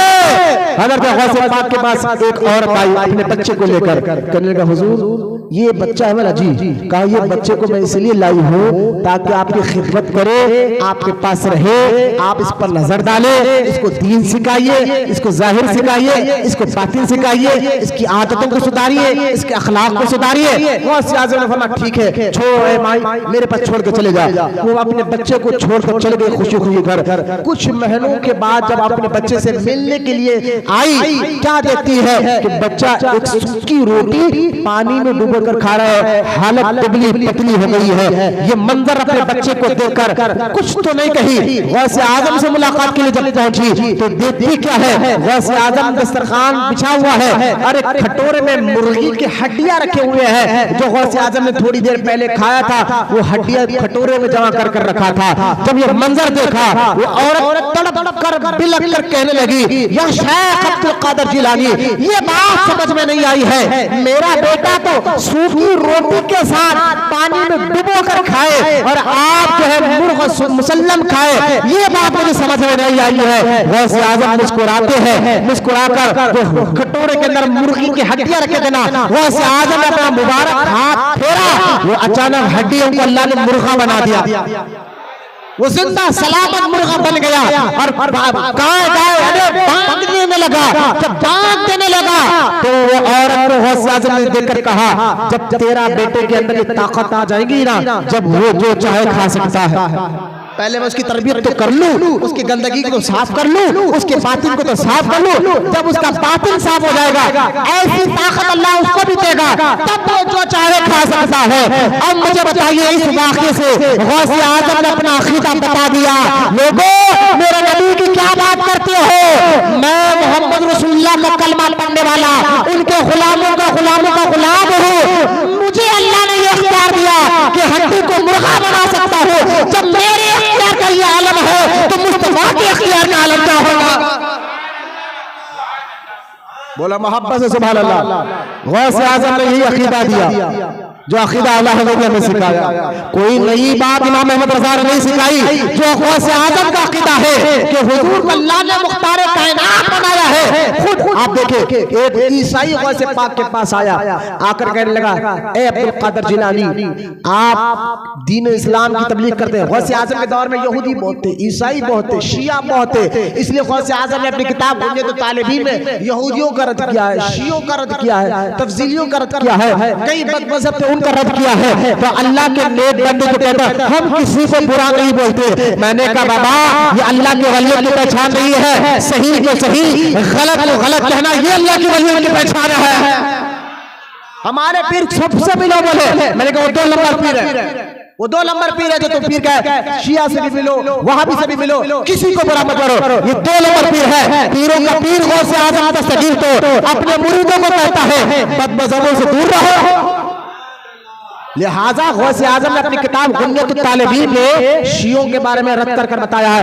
खैर गौसे पाक के बाद एक ईसाई आया, क्योंकि गौसे पाक का चर्चा दुनिया भर में फैल चुका था उस दौर में, आज भी है इंशाअल्लाह क़यामत तक भी रहेगा। उस दौर में कई लोग आपको देखने, आपसे इल्म हासिल करने, आपकी सोहबत में रहने दूर दूर से लोग आ रहे थे। तो इराक बगदाद के इर्द गिर्द में यहूदी बहुत थे, ईसाई बहुत थे। ईसाइयों को बात हजम नहीं हुई तो एक ईसाई कहने लगा, मैं एक सवाल ये जो मुसलमानों का बड़े मौलवी है शेख अब्दुल कादिर जिलानी, मैं इनसे एक ऐसा सवाल करूंगा, ये जवाब नहीं देंगे और बताऊंगा मुसलमान सच्चे नहीं ईसाई सच्चे हैं। ये सोचकर गौसे पाक के पास आया और आकर कहने लगा, है शेख अब्दुल कादिर जिलानी, जिस कलाम की तुम तिलावत करते हो कुरान पाक, जिसकी तुम तरह लोगों को हिदायत के लिए बुलाते हो कुरान से, उस कुरान में अल्लाह ताला ने तुम्हारा कुरान अल्लाह का कलाम जिसको तुम कुरान कहते हो, वो ईसाई कहने लगा उसी कुरान में तुम्हारे रब ने ये भी अल्लाह ताला ने कहा कि ईसा अलैहिस्सलाम मुर्दों को जिंदा कर देते थे, लिहाजा कि तुम जिस नबी की तबलीग कर रहे हो, जिस दीन की तबलीग कर रहे हो, वो ईसाई कहता है गौसे पाक को, क्या तुम्हारे नबी ने भी मुर्दों को जिंदा किया है? सवाल की तरफ सवाल पर गौर फरमाइए। वो ईसाई कह रहा है तुम्हारे कुरान में कि ईसा अलैहिस्सलाम मुर्दों को जिंदा करते थे, कुरान में है बात तीसरे पारे में मौजूद है सूरह अल इमरान में कि ईसा अलैहिस्सलाम मुर्दों को जिंदा करते थे। जब तुम्हारे कुरान में है, ईसाई कह रहा है हमारे नबी ईसा अलैहिस्सलाम मुर्दों को जिंदा कर देते थे, तो तुम उस ईसा अलैहिस्सलाम का कलमा छोड़कर तुम कलमा पढ़ो मोहम्मद रसूलुल्लाह का। क्या तुम्हारे कुरान में है कि तुम्हारे नबी ने मुर्दों को जिंदा किया है? तो बताओ। सवाल लेके उसका सवाल की तरफ पेचीदा था। गौसे आजम के सगीर वलियों के सरदार और उनका अकीदा भी देखे कि अल्लाह के नेक बंदे आपके हमारी तरह नहीं, अल्लाह उनको इख्तियार अता फरमाता है। अब गौसे आजम तस्वीर ये नहीं कहा मैं तो कुरान बताने आया हूँ, हदीस बताने आया हूँ, मैं क्या कर सकता हूँ, ना नहीं बता। गौसे आजम ने मुस्कुरा कर फरमाया देख मैं तो नबी नहीं हूँ, उस नबी के गुलाम के गुलामों का गुलाम हो। तू मेरे नबी की बात करता है, मुझे ले चल, मुझे तू जिस खबर को बताएगा उसको मुर्दे को जिंदा नहीं किया तो मेरा नाम अब्दुल कादिर जिलानी नहीं होगा। उसने कहा अच्छा चलिए कब्रिस्तान की तरफ गए और गौसे आजम तू बता किस मैयत को जिंदा करो? मैं नहीं तू बता। बोलो ना सुभान अल्लाह। क्यों? इसमें भी बहुत हिकमत थी कि ऐसा होता किसी मुर्दे को जिंदा करते हो, अरे ये तो मुर्दा तुम प्लानिंग कर लिए थे कि थोड़ी देर सांस रोक के लेट जा, मैं आवाज तो बाहर निकल जा फिर चले जा, तुम मिलाने कहीं हो सकता था। उसने टूटी फूटी खबर को देखकर कहा ये खबर बड़ी पुरानी दिख रही है, पूरे कब्रिस्तान में हालत बता रही है कि पुरानी खबर है। कहा गौसे पाक को इस ईसाई ने इस मैयत को जिंदा करके बताइए। हुजूर सरकार गौसे आजम फरमाते हैं मेरे नबी की, देखिए जब नबी की बात आ जाए, नबी की शान और शौकत की बात आ जाए, गौसे आजम तस्बीह लेके अल्लाह अल्लाह करते नहीं बैठे, मैदान में बाहर निकलकर हुजूर मुख्तार कायनात है ये बताए गौसे आजम का नाम, ये बता रहे हैं गौसे आजम। ये काम होता है ये अल्लाह का। सच्चे पीरों को पकड़ो, 2 नंबर पीर तुम्हें क्या बताएंगे, वो कहेंगे अल्लाह अल्लाह करते बैठो, शियों से नहीं मिल रहे, वहाबियों से मिल रहे हैं। अरे भाई दीन पर लोग हमला कर रहे हैं, अकीदा बच्चों का खराब कर रहे हैं और तुम कहते अल्लाह अल्लाह करते बैठो। खैर सरकार गौसे पाक रज़ी अल्लाह तआला अन्हु ने जब उसने कहा कि हुजूर इस मुर्दे को जिंदा करिए, आप खबर के करीब गए और कहा कुम बिइज़्निल्लाह। गौसे आजम फरमाते हैं उठ, अल्लाह के हुक्म से खबर फटी, वो मैयत बाहर आ गई और आप पर कहने लगे क्या है अल्लाह के बंदे शेख अब्दुल कादिर क्या क़यामत आ गई है? कहा ना इसके कहने पर मैंने तुझे जिंदा किया है, अब तू बता तू कौन है? वो मैयत कहती है मैं दानिया अलैहिस्सलाम के दौर का उस दौर का उम्मती हूँ, उस दौर का मुसलमान हूँ। वो दौर 3-4 हजार साल पुराना दौर था जब से वो खबर थी। कहा दानिया अलैहिस्सलाम के दौर का उम्मती हूँ, मुझे क्यों बुलाया गया है? कहा नहीं वापस जाओ जब क़यामत आएगी उठना। जब वो वापस खबर में चला गया तो उसने कहा कि जब गुलाम का ये आलम है, ईसाई कहने लगा ए शेख अब्दुल कादिर जिलानी जिस नबी के कलमा पढ़ने वाले गुलाम का ये मुकाम है, उस मुस्तफा जाने रहमत का मुकाम और मर्तबा क्या होगा? और कलमा पढ़ा मुसलमान हो गया। गौसे आजम ने बता दिया अल्लाह ने मुझे इतना इख्तियार दिया, बोले ना सुभान अल्लाह। गौसे आजम ने बता दिया मुझे अल्लाह ने इतना इख्तियार दिया तो मेरे आका का आलम क्या होगा? बोलो ना सुभान अल्लाह। तो ये अकीदा रखना गौसे पाक का भी है कि नबी मुख्तार कायनात है। गौसे आजम को बता रहे हैं, अरे गौसे आजम एक बार पढ़ा रहे हैं आसमान पे चील, एक बार काई 2 बार 3 बार, तीसरी बार गौसे पाक को जला रहा, फरमा हवा इसको पकड़ है। गौसे आजम ने अकीदा बता दिया मेरी हुकूमत, मेरे नबी की बात करते हो, मैं उस नबी के गुलामों का गुलाम हूँ, मेरी हुकूमत हवा पर भी चलती है, हवा उसको पकड़। इतना कहना था, एक तरफ गिरा, एक तरफ गिर गया।